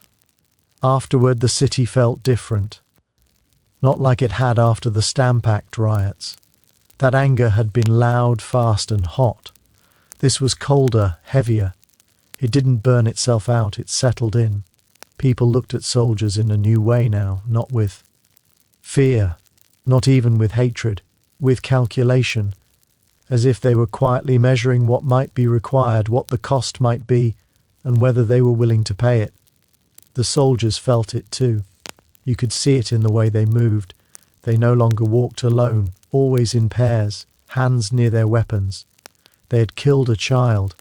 Even the ones who hadn't fired the shot knew what that meant. The city watched them constantly, wondering which one would be next to cross a line that could not be uncrossed. Occupation wears people down in small ways, not with grand battles, but with daily insults. A shove off the sidewalk, a demand to see papers, a patrol searching your pockets because they're bored and you happen to be there. Day after day, until you can't remember what it felt like to walk through your own city without bracing yourself. The first week of March arrived cold and grey. Snow still covered the ground. Ice clogged the harbour. A bitter wind cut through your coat as if it wasn't there. The rope walk was busy with spring orders, ships preparing to sail as soon as the weather turned. You worked long hours, dawn to dusk, hands raw, back aching. On Monday, March 2nd, the soldiers came again. You were near the middle of the rope walk when shouting erupted at the entrance. A soldier had come looking for work, and Samuel Gray told him where he could go, not gently. Samuel suggested he clean the outhouse. The soldier swung at him. Samuel swung back. That was all it took. Within minutes, the rope walk emptied into the street. Men poured out carrying clubs, rope ends, tools, whatever they could grab. The soldiers called for reinforcements. Soon there were dozens of red coats flooding the area. The street dissolved into chaos. Soldiers have training, weapons, discipline. What you had was numbers, anger, and resentment built over years. Sometimes that was enough. Sometimes it wasn't. You remembered only pieces. A soldier's face twisted with rage. The dull crack of wood against bone. Shouting. Screaming. The taste of blood in your mouth, not knowing whose it was. The smell of sweat and fear and something sharper beneath it. Something that smelled like the beginning of a war. It lasted perhaps 20 minutes. Then officers arrived and forced it apart, dragging soldiers back toward the barracks, ordering townspeople to scatter. You stood there afterward, breathing hard, knuckles split and bleeding, watching the red coats retreat. "This isn't over," someone said beside you. His face was bruised, his eyes bright with something dangerous. He was right. Over the next 2 days, fights broke out across the town. Smaller clashes, sudden eruptions, soldiers and civilians meeting and exploding wherever they crossed paths. Officers tried to keep their men confined, but some slipped out anyway, hungry for retaliation. And the townspeople were waiting too. The boy had only been part of a crowd, nothing more than that. A loose gathering of people outside a shop on Middle Street. A shop owned by a man named Richardson. Everyone knew Richardson. He was a loyalist merchant, importing British goods, even though the town had agreed not to. People had been angry for a long time, and that night the anger had spilled into the street. Stones flew, garbage followed, the sort of things crowds throw when they don't quite know what else to do with their hands. It was noisy, but it wasn't organized, mostly shouting, mostly frustration finding somewhere to land. Richardson came out of his shop holding a gun.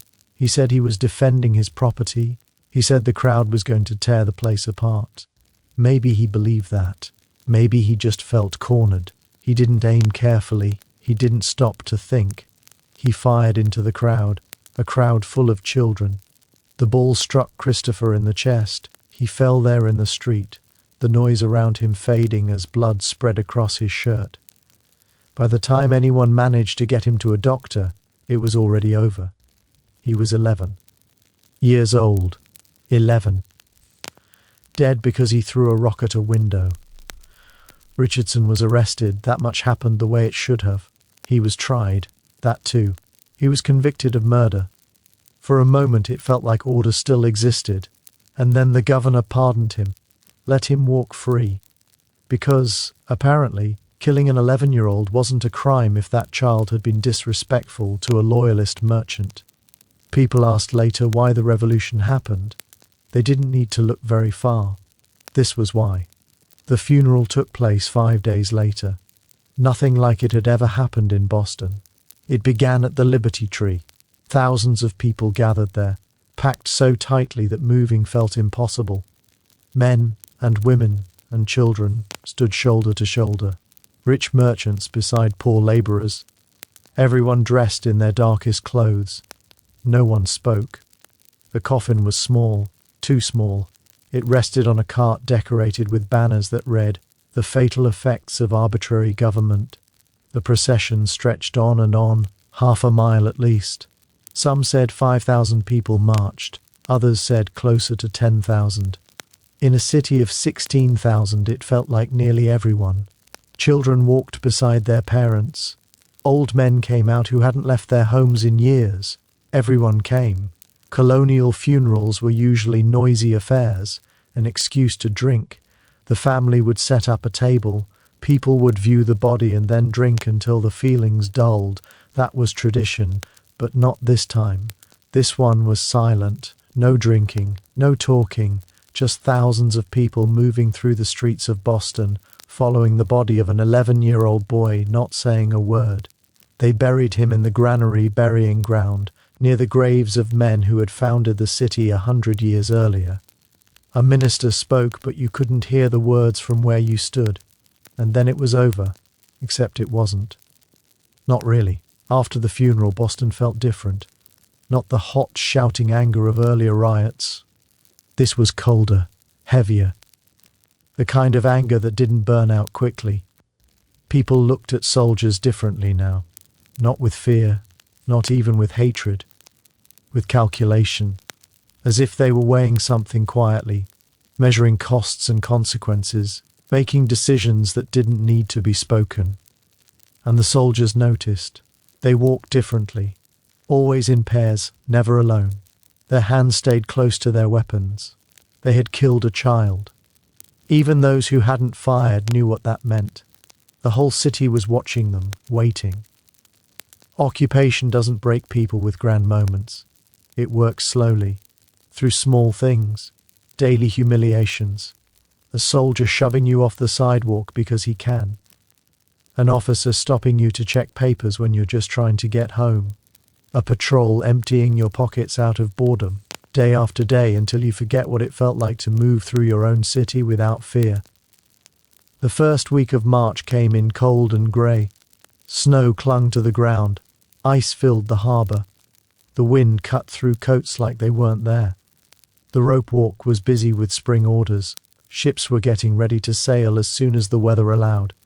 You worked long hours, from dawn to dusk. Your hands burned. Your back ached. On Monday, the 2nd of March, the soldiers came back. You were near the middle of the walk when shouting erupted at the entrance.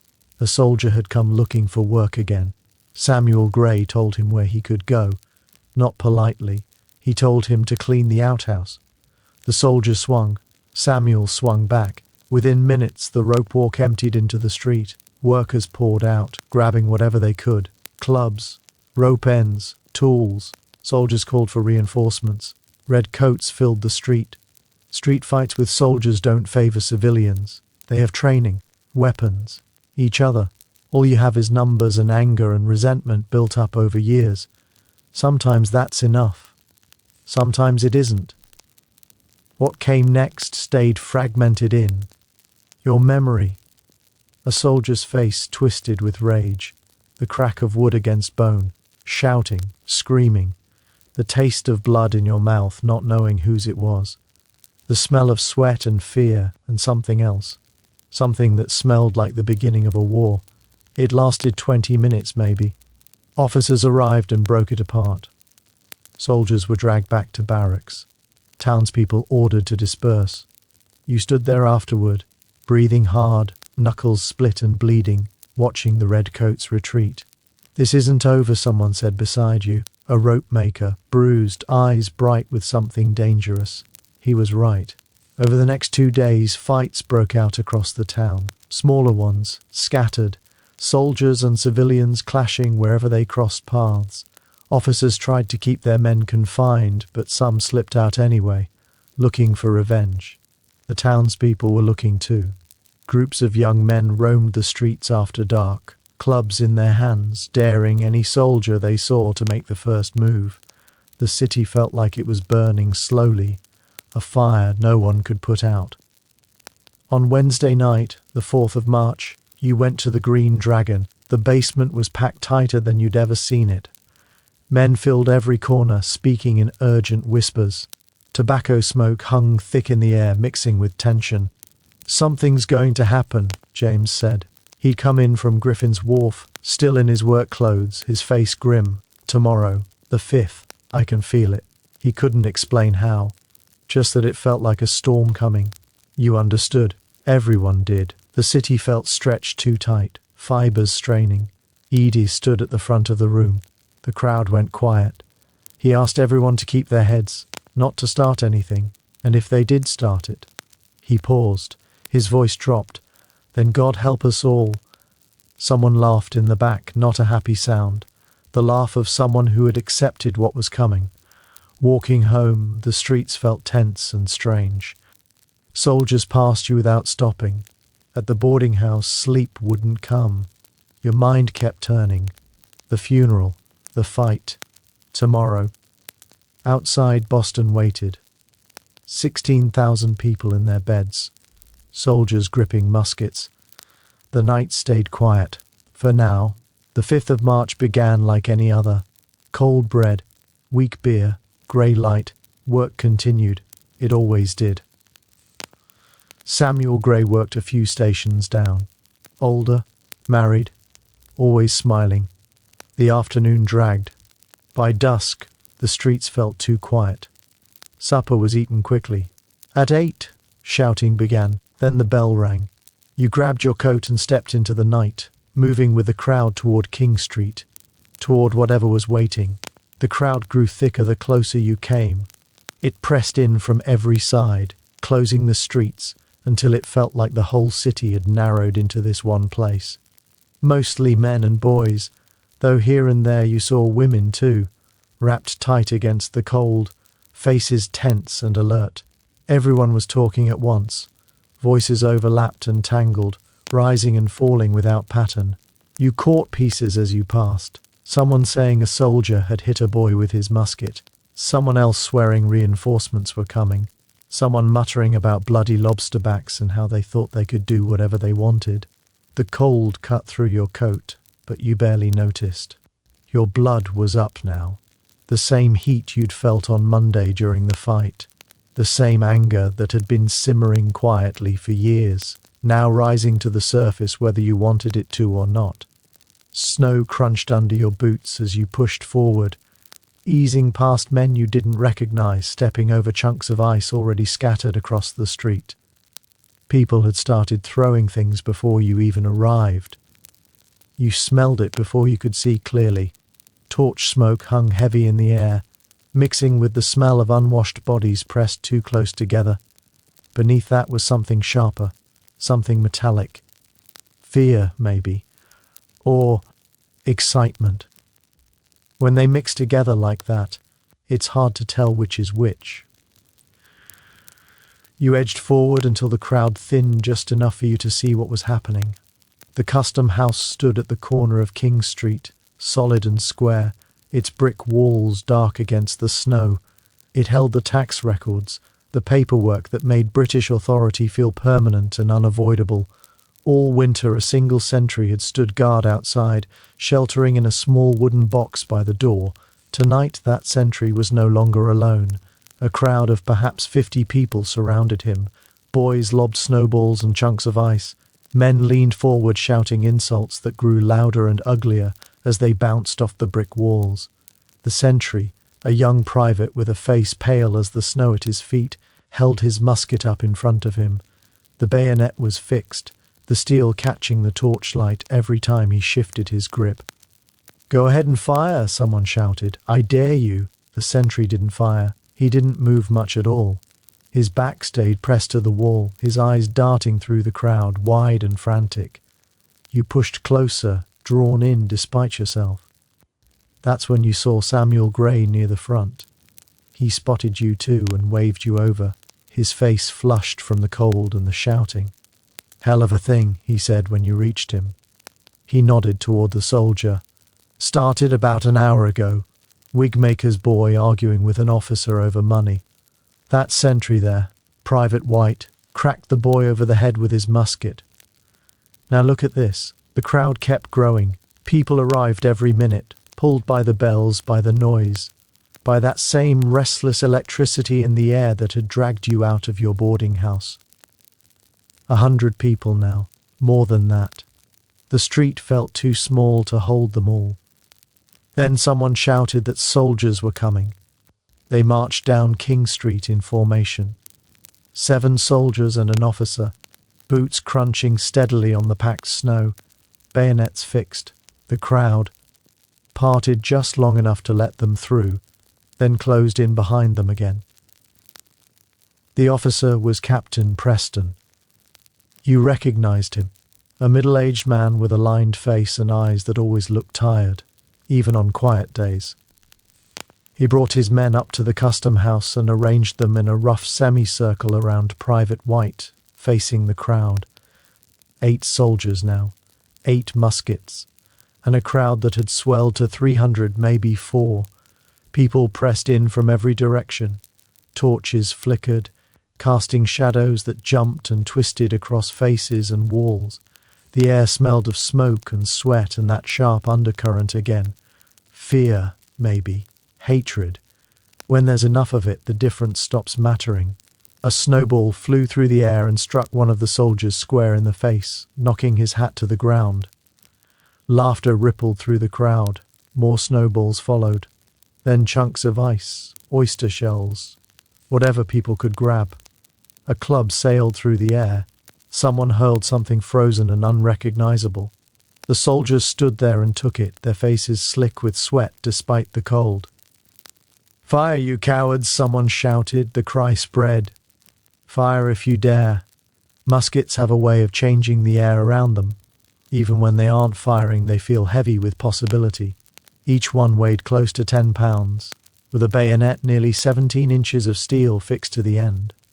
The ball inside was almost 3/4 of an inch across, big enough to shatter bone. 8 of them pointed toward the crowd from only a few feet away, and the men holding them were afraid. You could see it in their eyes, in the way their hands trembled on the stocks. There's nothing more dangerous than scared men holding guns. Captain Preston shouted orders, trying to make himself heard, but the noise swallowed his words. No one was listening anymore. You stood maybe 20 feet from the line, close enough to see the whites of their eyes, close enough to see how tight their fingers were clenched. Samuel was closer still, right at the front, shouting along with everyone else. "Sam, you called! Sam, get back!" He didn't turn. Either he didn't hear you, or he heard and chose not to listen. He was caught in it now, swept up like the rest. Months of resentment, years of small humiliations, all of it pressing forward at once. A club flew from the crowd and struck one of the soldiers. He went down hard, scrambling back to his feet, his face twisted with rage. What followed happened in seconds, though it stretched in your mind like something slow and unreal. The soldier raised his musket and fired. The crack split the air, sharp and final, slicing through the noise of the crowd. For a heartbeat, everything froze. People stared, not quite believing what they'd heard. Then more shots rang out, one after another. Smoke and flame burst from the muskets. The sound was deafening, painful. People screamed. Bodies lurched and fell. You saw a man collapse nearby, his chest torn open, blood spraying bright against the white snow. Another staggered back, clutching his arm, his face stunned, as if he couldn't understand what had happened to him. And then you saw Samuel Gray. He was still standing when the first shot hit him, still upright when the second struck. Then his legs folded beneath him, slowly, almost gently, like a man kneeling in prayer. He fell forward into the snow and didn't move. "Sam," you tried to run to him. You took one step, then another, but someone grabbed your arm and yanked you back hard. The crowd was surging now, no longer a mass of shouting voices, but a living thing, pushing and pulling in every direction at once. Bodies slammed into you from the side, elbows dug into your ribs. You lost your footing for a second and nearly went down. You couldn't get through. You couldn't reach him. All you could do was watch as the snow around Samuel Gray's body darkened, red spreading outward in an uneven halo. The firing stopped. For a moment, the silence was almost as shocking as the shots had been.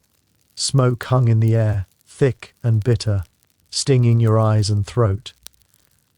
As it drifted away, Captain Preston's voice cut through the stillness. He was screaming at his men, shoving their muskets down, his face twisted with horror at what had just happened. Whatever control he'd thought he had was gone now. In the street, 5 bodies lay still. 5 men who had been alive less than a minute earlier. Around them, others writhed and moaned, clutching shattered arms and torn flesh, crying out for help that didn't come fast enough. Someone was sobbing nearby. Someone else was shouting incoherently. You stood frozen, your mind refusing to accept what your eyes were seeing. You recognized one of the bodies immediately. A big man, dark-skinned, lying on his back with his arms flung wide. Crispus Attucks. You'd seen him at the docks dozens of times, hauling barrels and crates with hands strong enough to lift loads most men struggled with. Some said he was half Native American. Some said he was a runaway slave. No one really knew. What you knew was this. He had been the first to fall, and he'd been dead before he hit the ground. 2 musket balls to the chest. Nearby lay a boy, Samuel Maverick, 17 years old, the same age you'd been when you first came to Boston. His eyes were still open, staring up at the night sky. Snowflakes landed on his face and didn't melt anymore. He hadn't even been part of the crowd, not really. He'd been walking home from visiting friends. Wrong place, wrong time. Dead. James Caldwell, Patrick Carr, and Samuel Gray. Samuel, who had a wife. Samuel, who had children waiting for him at home. Samuel, who had been standing next to you at the rope walk fight just 3 days earlier. Samuel, who had grinned through a split eyebrow and said, "Should see the other fellow," like it was all a joke. Samuel Gray didn't move, didn't breathe, didn't make a sound. He was gone. What happened after that comes back to you only in pieces. Shouting, more bells ringing, someone yelling the word massacre over and over, like saying it enough times might make it make sense. The crowd surged again, hundreds of people screaming for blood now, and the soldiers fell back, retreating into the custom house, slamming the door shut and barricading it from the inside. At some point, the lieutenant governor appeared, Hutchinson. He stood on a balcony above the crowd and raised his hands, promising justice, promising the soldiers would be arrested, promising a trial. No one believed him. Why would they? Still, the promises were enough to slow things down, enough to drain some of the fury from the air. Slowly, reluctantly, people began to drift away, muttering, arguing, swearing vengeance under their breath. You stayed. You stayed until Samuel's body was lifted onto a cart, stayed until they pulled a sheet over him, white cloth turning red almost immediately, stayed until the cart began to roll away, its wheels cutting dark tracks through the blood-soaked snow. Then you walked home. Streets were quiet now, emptied by shock. You moved through them like a ghost, your feet carrying you forward without any real thought behind them. Your hands were shaking, and you couldn't make them stop. Every time you blinked, you saw it again. Blood spreading across snow, steaming faintly in the cold. The way Samuel had fallen so slowly, as if time itself had stretched out just to make sure you witnessed every second. You passed the custom house again without meaning to. The soldiers were gone now, arrested and taken away, but the stains remained. Dark patches against the white ground. People had begun to gather again, standing in small groups, pointing, whispering. A woman cried softly somewhere nearby. A man shouted that this was war, that talking was over. Someone else prayed, the words drifting through the air like smoke. You kept walking. At the boarding house, Mistress Hutchkins took one look at your face and didn't ask a single question. She handed you a cup of something warm and guided you to a chair by the fire. You sat there until dawn. You didn't sleep. You didn't speak. You just stared into the flames and thought about Samuel Gray. He had a wife, 2 children. They were probably awake right now, waiting for him. Maybe they'd heard the bells, the shots, the screaming. Maybe they were sitting by their own fire, hoping, praying, that he was safe. He wasn't safe. He was dead in the street because he'd been angry at the same things everyone was angry at, because he'd been standing in the wrong place at the wrong moment, because 8 frightened soldiers had panicked and fired their muskets into a crowd of unarmed people. You thought about the soldier who shot him, wondered what he was feeling now, guilt, fear, relief that he'd survived. You thought about Captain Preston and the look on his face when the shooting stopped. The look of a man who had just watched everything collapse beyond his control. You thought about Christopher Sider, 11 years old, about Crispus with his strong hands, about Samuel Maverick, whose name most people hadn't even known until tonight. How many more? Outside, voices began to rise again as the shock faded and anger took its place. Word was spreading across the city, across the colony. By morning, everyone would know what had happened on King Street. The soldiers had fired on civilians. 5 men were dead. Everything had changed. You thought about Eads, about Paul and Joseph and all the others at the Green Dragon. They'd been saying for months that something had to give. Well, it had. The rope had finally snapped, and there was no tying it back together. The fire burned low. The sky outside the window shifted from black to grey. A new day began. The 6th of March, 1770. The first day of whatever came next. Somewhere in the city, Samuel's wife was waking up to learn her husband wasn't coming home. Somewhere, children were learning that their father was gone. And somewhere, 8 soldiers were sitting in cold jail cells, waiting to learn whether they would hang for what they had done. You closed your eyes just for a moment. But the darkness behind your lids offered no rest.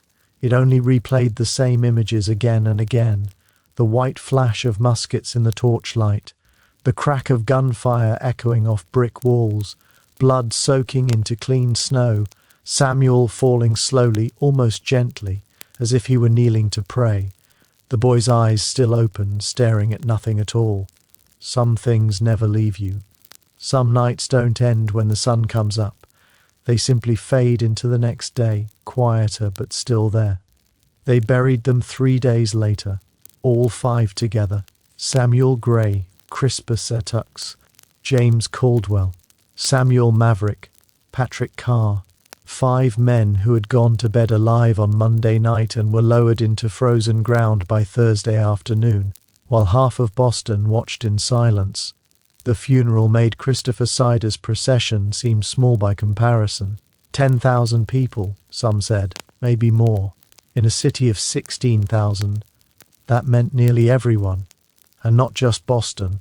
People came in from the surrounding towns, farmers with rough hands, merchants in dark coats, tradesmen who had set aside their tools for the day. They had heard what happened on King Street, and they came to see it for themselves, to bear witness. The coffins began in different parts of the city. Samuel's came from his home near the rope walk, carried by men you had worked beside for years, their faces tight and grey. Crispus Attucks and James Caldwell shared a hearse that set out from Faneuil Hall. Patrick Carr and Samuel Maverick were born from their own homes. They converged at the Liberty Tree, 4 processions arriving at once, and from there they moved together as one long, slow river of black cloth and bowed heads. You walked near the front, close enough to see the coffin sway slightly with each careful step, close enough to hear Samuel's widow crying somewhere behind you, a sound so raw and sharp it cut straight through the stillness of the crowd. The streets were lined 6 deep on both sides. People stood shoulder to shoulder, hats removed, heads bowed. Others watched from windows and rooftops, filling every space where a human body could stand. Every church bell in Boston was ringing. That same slow, heavy toll you remembered from Christopher Sider's funeral, but louder now, fuller, as if the whole city were breathing together in grief. They buried the 5 men in a single grave, side by side, the way they had fallen in the street. A minister spoke, but the wind carried his words away before they reached you. Then the earth was filled in, the grave was smoothed over, and people began, slowly, to drift away. But it wasn't over, not even close. In the weeks that followed, something quiet and strange happened. The anger that had been building for years, that had finally broken loose on King Street, didn't burn itself out. It spread, it settled in, it became steady and deliberate, like a fire that learns how to feed itself. Paul was at the center of it, the silversmith you knew from the Green Dragon, the man with the calm hands and the sharp mind. It turned out he was an engraver too. And not long after the funeral, he produced something that carried the massacre far beyond Boston streets. You saw it first at Eads's print shop. A copper plate engraving, British soldiers lined up in neat rows, firing in perfect unison into a helpless crowd. Captain Preston stood behind them, sword raised, commanding the volley. The custom house loomed in the background. Men fell dramatically, blood pooling bright red on the cobblestones, smoke curling upward from the muskets. It wasn't how it happened. You knew that. You had been there. Paul hadn't been. He based his image partly on another engraver's work, a man named Henry Pelham, who was furious when he realized Paul had printed first. But Paul's version was the one that mattered. It was the one people saw, the one they remembered. The colours were bold and almost garish.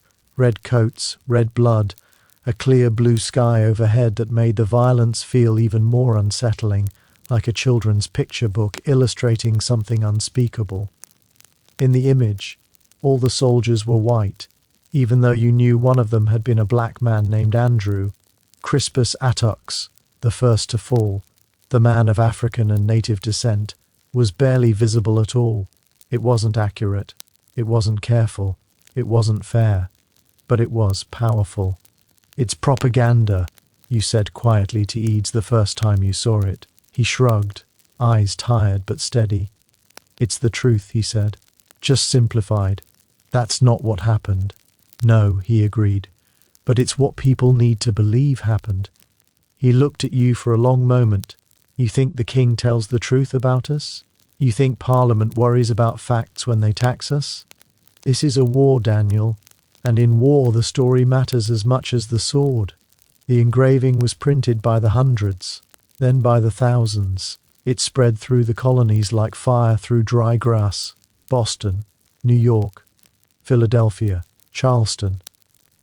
Everywhere people looked at that image and saw British tyranny made visible, something they could understand without reading a single word. You kept a copy for yourself, pinned above your bed at the boarding house. Some nights you lay there staring at it, trying to reconcile the neat lines and ordered violence of the picture with the chaos you had witnessed. They never quite matched, but maybe that didn't matter anymore. What mattered was that people were paying attention. Now the whole world was watching Boston. The trials came in the fall, Captain Preston first in October, the soldiers after that through November and December. The city held its breath. Would they hang? Would there be justice for the 5 men lying together in the granary burying ground? And then came the surprise. The defense lawyer was John Adams, one of the loudest voices against British rule, a man who had spoken of liberty and resistance, a man who had stood at the Green Dragon and argued against Parliament's power. And now he stood up to defend the soldiers. You remember thinking as you heard the news that history rarely moves in straight lines. It drifts, it circles, it pauses, and sometimes it asks people to do things that feel wrong in the moment so that something larger can survive. Boston waited again, quietly, uneasily. The nights were still cold, the bells were silent now, but sleep came slowly, and when it did, it carried echoes with it, of musket fire, of grieving crowds, of a city that had crossed a line and could never step back. And now he was standing in a courtroom, calm and composed, defending the very soldiers who had killed 5 of his own countrymen. To many people it felt like a betrayal. Anger followed him wherever he went. Men spat his name like a curse. They called him a traitor, a turncoat, worse things than you cared to repeat. One night someone hurled a rock through his window. His law practice suffered. Old friends crossed the street to avoid him. Doors closed where they once had been open. But John Adams was thinking further ahead than most people could see. He understood something that was easy to miss in the heat of grief and rage. If the soldiers did not receive a fair trial, the Crown would seize on it as proof that the colonies were lawless, proof that Boston could not govern itself, proof that British rule was not oppression but necessity. So Adams defended them. He defended them carefully, thoroughly, and without apology. And in doing so, he showed the world that even in a city shaken by bloodshed, the law still mattered. The truth was, the prosecution's case was weak. Witnesses contradicted one another. Some had been drinking heavily that night and could barely recall where they had stood. One man claimed he had seen everything clearly from a block away in the dark through a crowd of hundreds. Adams took those testimonies apart, piece by piece, calm and methodical, like a man cleaning a fish, leaving nothing unexamined. He never backed down. "Everyone deserves a fair trial," he said. "Even redcoats. The law has to mean something, or none of this is worth fighting for." You went to the trial one day, stood at the back of the crowded courtroom, pressed shoulder to shoulder with other spectators. You watched Adams speak, watched the jurors listen. He was good. Reluctantly, you admitted it to yourself. He spoke clearly, steadily, reminding the court that the crowd had been shouting and throwing ice and shells before the first shot was ever fired. "Facts are stubborn things," he said, his voice filling the room. "And whatever may be our wishes, our inclinations, or the dictates of our passions, they cannot alter the state of facts and evidence." You didn't know what to feel. Part of you wanted to see the soldiers hang, wanted them to pay the way Samuel had paid, twitching in the snow before going still. You wanted justice that felt like punishment, something final, something that matched the loss. But another part of you, quieter and harder to listen to, understood what Adams was trying to protect. If you abandoned the law when it became inconvenient, what did that make you? If you became like the men you called tyrants, what was the point of any of it? The verdicts came down in December. Captain Preston was acquitted. The jury said there was no proof he had given the order to fire.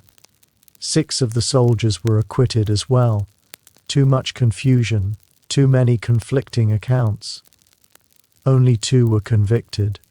Montgomery and Kilroy, the men whose shots were clearly linked to death, but not murder, manslaughter. Their punishment was branding. A hot iron pressed into their thumbs, burning the mark into their flesh forever. Then they were released. That was justice. 2 burned thumbs for 5 dead men. The Green Dragon was quiet that night. No arguments, no shouting. Just men sitting with their drinks, staring into nothing. Edez sat in a corner, unmoving. Paul was there too, his hands clenched tight on the table, his jaw set. Finally someone spoke. "We'll remember this," he said, "every year, on the 5th of March." And they did. Each year after that, the anniversary was marked. Bells rang at the hour the shots were fired. Orators stood before crowds and told the story again, carefully and deliberately, making sure it wasn't forgotten.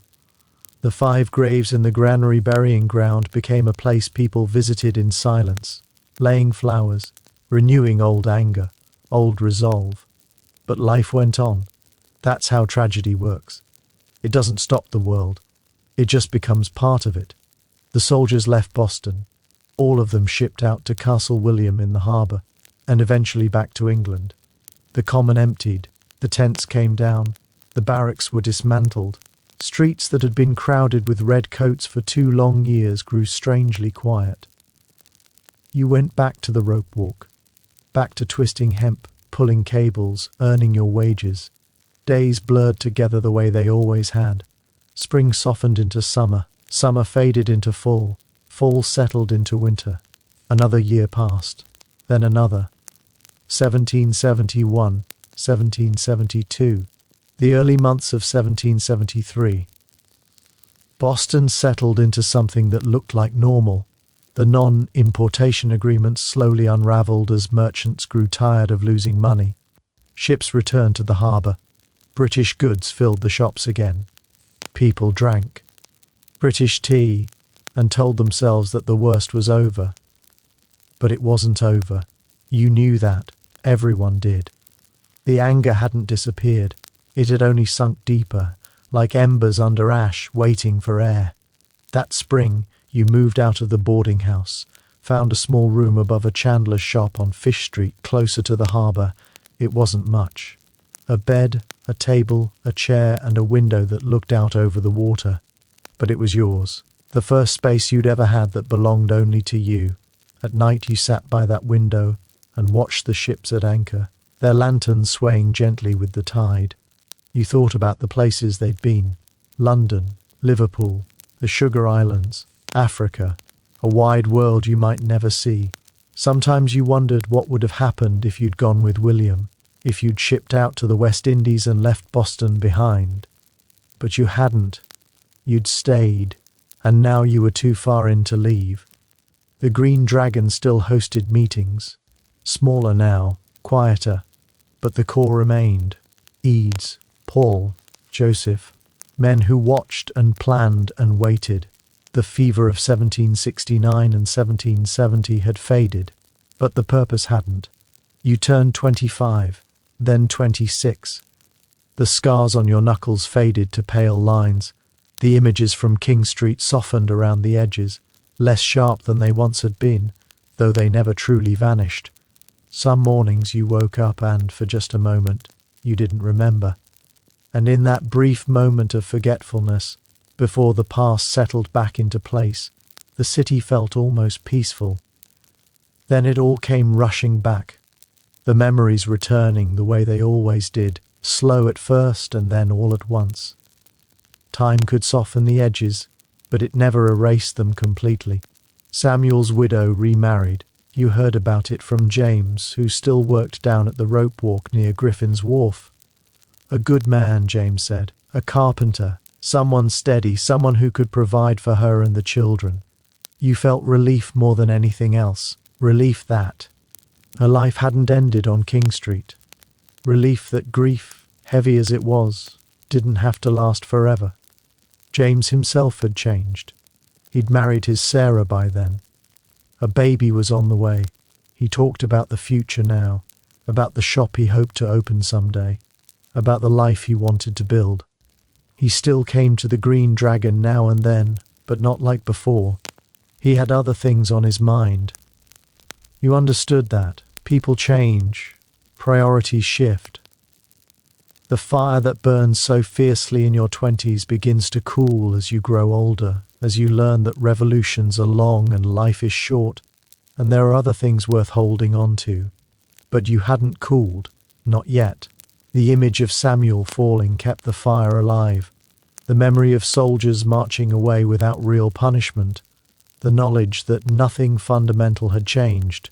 The king still saw you as subjects, to be taxed, to be managed, to be controlled. All the blood spilled on King Street had bought little more than a pause. A breath between blows. Something else would happen. You were sure of it. Parliament would press again. Boston would resist. The same cycle would turn once more. It was only a matter of time.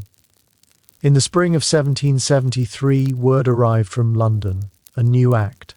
Something about tea. At first it didn't seem important. Tea felt small compared to soldiers and muskets and graves. They called it the Tea Act. Parliament had granted the East India Company a monopoly on selling tea in the colonies. No more Dutch smugglers. No more local merchants. If you wanted tea, you bought it from the company, and you paid the tax that came with it. It sounded harmless enough, a few pennies on a pound of leaves. But the men at the Green Dragon understood what it really meant. This wasn't about tea, it was about power. If Parliament could tax tea, it could tax anything. If it could grant monopolies to favoured companies, it could crush colonial businesses whenever it pleased. It was the Stamp Act all over again, wearing a different face. Edie's wrote furiously. Papers scattered across the table. Paul spent long hours at the harbour, speaking with captains, listening carefully, gathering what he could. Joseph called meeting after meeting, the urgency slowly returning to his voice. And then the news spread. 3 ships were coming from London. The Dartmouth, the Eleanor, the Beaver, all carrying East India Company tea, all bound for Boston Harbour. We have to send it back, someone said. Refuse to let it land. Send a message they can't ignore. The governor won't allow it, someone else replied. Hutchinson had already made his position clear. The ships would not be permitted to leave until the tea was unloaded and the duty paid. Then we don't let them unload. The room fell quiet. Everyone understood what that meant. Another confrontation, maybe another massacre, more blood in the streets. This is it, Joseph said one night, his eyes bright in the candlelight. This is the moment we've been waiting for. You didn't fully understand then, but you would. In November, the Dartmouth sailed into Boston Harbour on a grey, heavy morning. You were at the rope walk when word arrived, a boy running through the streets shouting that the tea ship had come. Work stopped. Hands stilled. Men looked at one another. This was the moment they'd been talking about for months. The ship anchored at Griffin's Wharf, right where James worked. Guards were posted almost immediately, making sure no one unloaded the cargo or tampered with it. The owner, a man named Roch, was summoned again and again, pulled in every direction at once. The governor demanded the tea be landed. The Sons of Liberty demanded it be sent back. Roch stood trapped between them, a man with a ship full of leaves that no one wanted and everyone feared. 2 more ships arrived soon after. The Eleanor, the Beaver, all 3 sat at Griffin's Wharf, their holds filled with tea, while the city waited and argued and watched. The law allowed 20 days. 20 days from the Dartmouth's arrival to pay the duty. If the deadline passed, customs officials could seize the cargo themselves. The tea would land one way or another. The tax would be paid, unless something changed. Meetings at Old South Meeting House drew thousands. You went to one, squeezed into the back with 6,000 or 7,000 others, the air thick with heat and tension. Samuel Adams stood at the front, his voice steady, laying out the situation plainly. "If this tea lands," he said, "if this duty is paid, we lose everything we fought for, every principle, every sacrifice, the blood of the men who died on King Street, all of it, for nothing." The crowd agreed loudly and fiercely, but agreement wasn't a plan, and the deadline was drawing near. December 16th came on a Thursday, cold and clear. The sky looked like pale blue glass.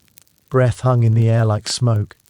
You went to work that morning as usual, but no one was really working. Everyone knew something was about to happen. The final meeting was set for that afternoon. Roch had gone to the governor one last time, asking for permission to leave without unloading. The whole city waited, holding its breath, listening for the answer. And somewhere deep down, beneath the waiting and the cold and the quiet streets, the old fire stirred again. The answer came around 6 in the evening, just as the light was draining out of the sky and the first true darkness of winter began to settle over Boston. Roch returned from the governor's mansion with the news everyone had been expecting and quietly dreading. No, the ships could not leave. Yes, the tea would be landed. Yes, the duty would be paid. And that, he said, was the end of it. Except it wasn't. Samuel Adams stood in the crowded meeting house, his voice calm but carrying easily to the farthest corners of the room. When he spoke, the noise died down without effort. "This meeting can do nothing more to save the country," that was all he said. That was enough. You were already outside when you heard the sound rise up behind you. Not cheers, not shouting, something older, raw. War whoops echoing into the cold night air. Men poured out of the meeting house in a sudden flood, moving fast toward the harbour. Their faces were already smeared with soot and coal dust. Some had blankets wrapped around their shoulders. Some wore feathers stuck into their hats, dressed as Indians, or something close enough to Indians to make a point. A disguise that fooled no one, but gave everyone the comfort of denial later. You didn't stop to think about it. You simply fell in with them. At first you walked, then you jogged, then you were running, boots striking hard against frozen cobblestones as you headed toward Griffin's Wharf. Your heart hammered in your chest. Your hands shook with cold and adrenaline, but your feet knew exactly where to go. They'd walked this path 100 times before. By the time you reached the wharf, maybe 150 men had gathered. Maybe more. It was hard to count in the dark, with every face blackened, every figure wrapped in the same rough disguises. Still, you recognized people anyway. Men from the rope walk, men from the Green Dragon. Paul was there somewhere. James too. You couldn't always see their faces, but you could feel them close by. Someone pressed a hatchet into your hands. Someone else pointed toward the Dartmouth, its dark hull looming against the black water. "Chests are in the hold," the man said. "Drag them up. Break them open. Dump the tea. Nothing else. Don't take anything. Don't damage anything except the tea. Understood?" You nodded. You understood. The work began immediately. Each chest weighed hundreds of pounds, heavier than you expected. They had to be hauled up from the hold by hand, ropes biting into frozen fingers, boots slipping on wet planks. Once on deck, the chests were dragged across the boards, split open with axes and hatchets, and dumped over the side. At first, the tea floated. It spread across the dark water like a stain. Then it sank, or drifted away with the current, and you went back for another chest. Here's something nobody tells you about the Boston Tea Party. It took 3 hours. 3 hours of hard, grinding labor in the cold.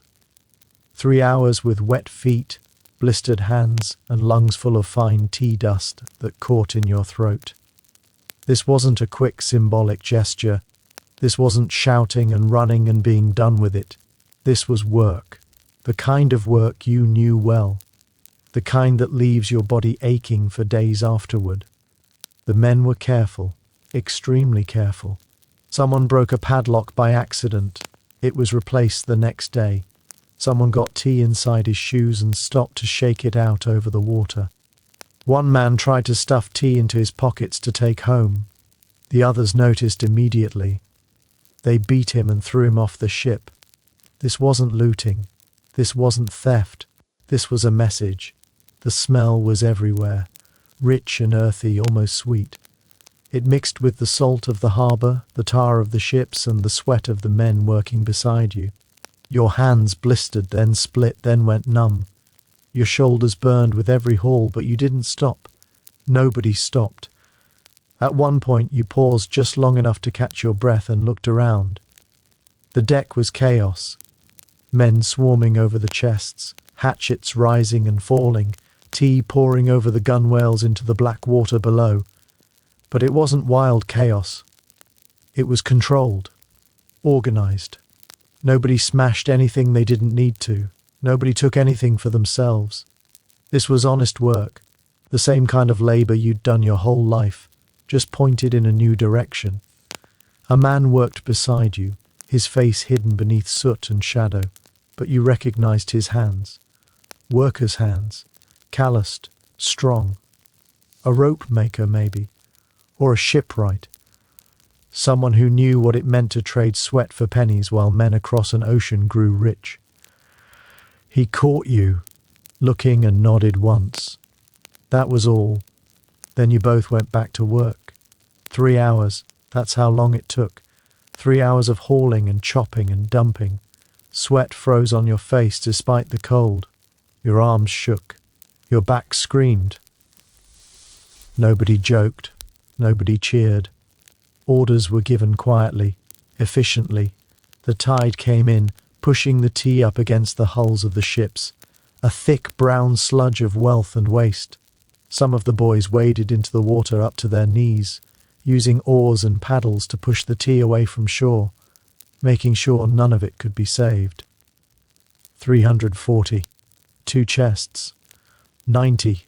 2,000 pounds of tea, worth more than 10,000 pounds sterling. In today's money, nearly $2 million. All of it gone.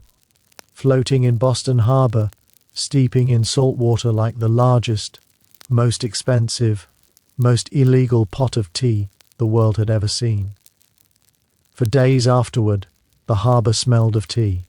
You could smell it from anywhere in town.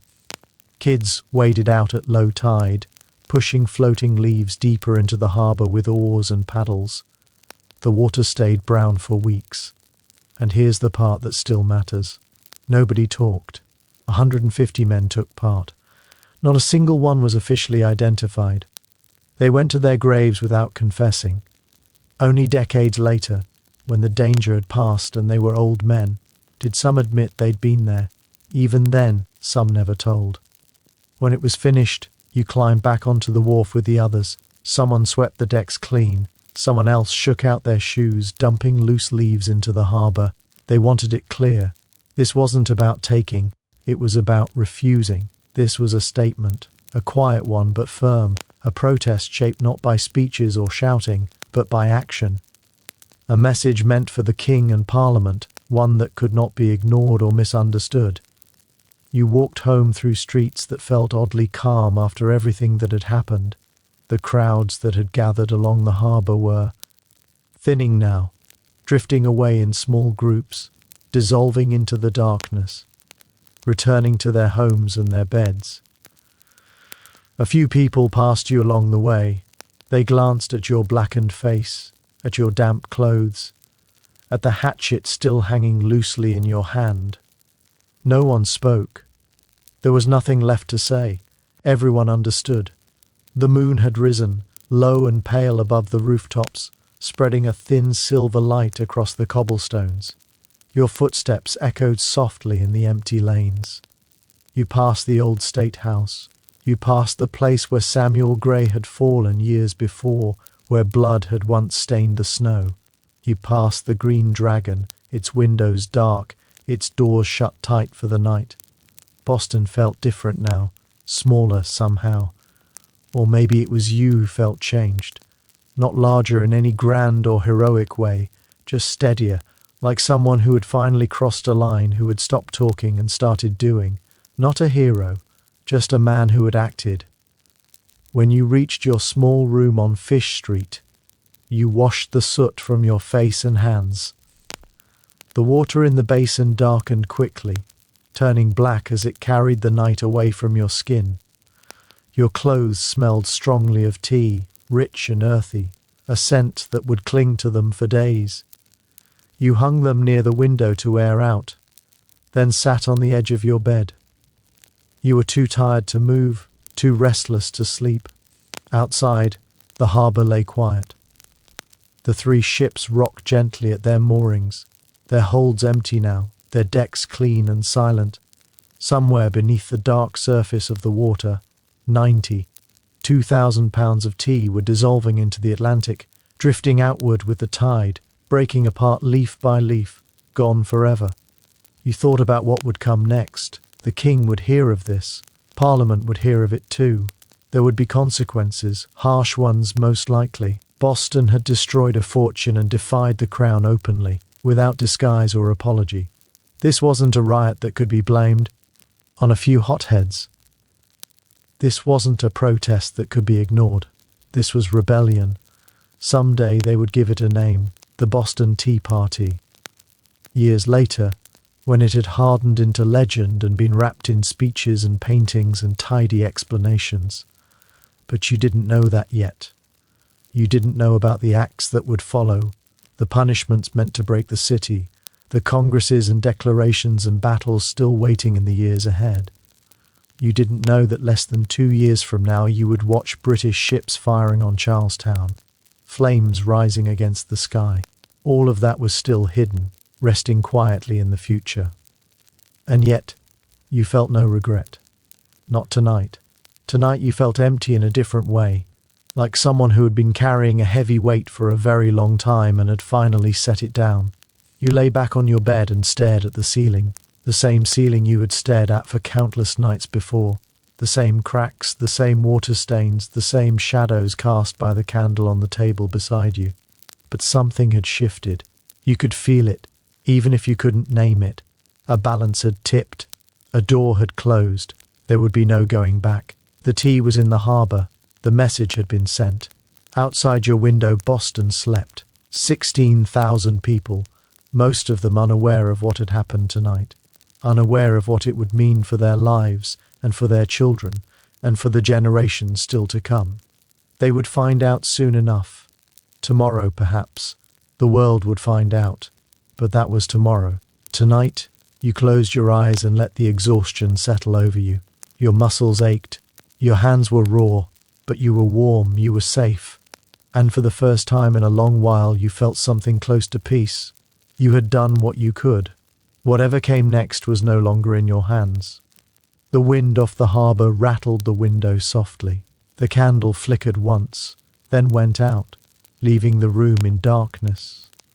Somewhere in the city a dog barked, then fell quiet again. The night wrapped around you like a blanket, dark and gentle and still. This is how it was, how it really was.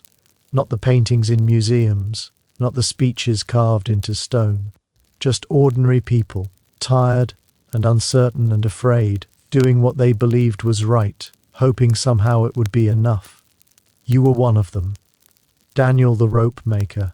Nobody special, nobody famous. Just a man who happened to be in Boston when history decided to move. And now, centuries later, the city is still there. The harbour still opens to the sea. Ships still come and go, larger now, carrying different cargo. The streets you walked are still streets, though they've been paved and repaved countless times.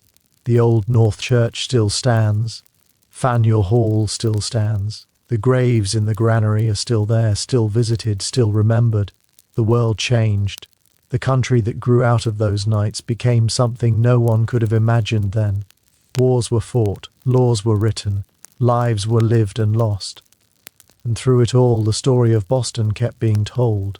The shots on King Street, the tea in the harbour, ordinary people making choices without knowing where they would lead. That's what history really is. Not the past exactly, but the path that brought us here. Cold mornings, long days, quiet decisions made by people who couldn't see the future any more clearly than we can now. You couldn't see it either. Lying there in your small room on Fish Street, the faint smell of tea still clinging to your skin. You didn't know what was coming. All you knew was that you were tired, and that tomorrow would arrive whether you were ready or not. And for now, that was enough. So rest. Let the tension drain from your shoulders. Feel the weight of the bed beneath you, the safety of this moment. History is just people. People who lived and breathed and worried and hoped, just like you. People who went to sleep wondering if they'd done the right thing. Tonight you don't need the answers. Tonight you can sleep. The harbour, the ships, the gentle rocking in the dark. Daniel walking home through quiet streets. His work for now finally done.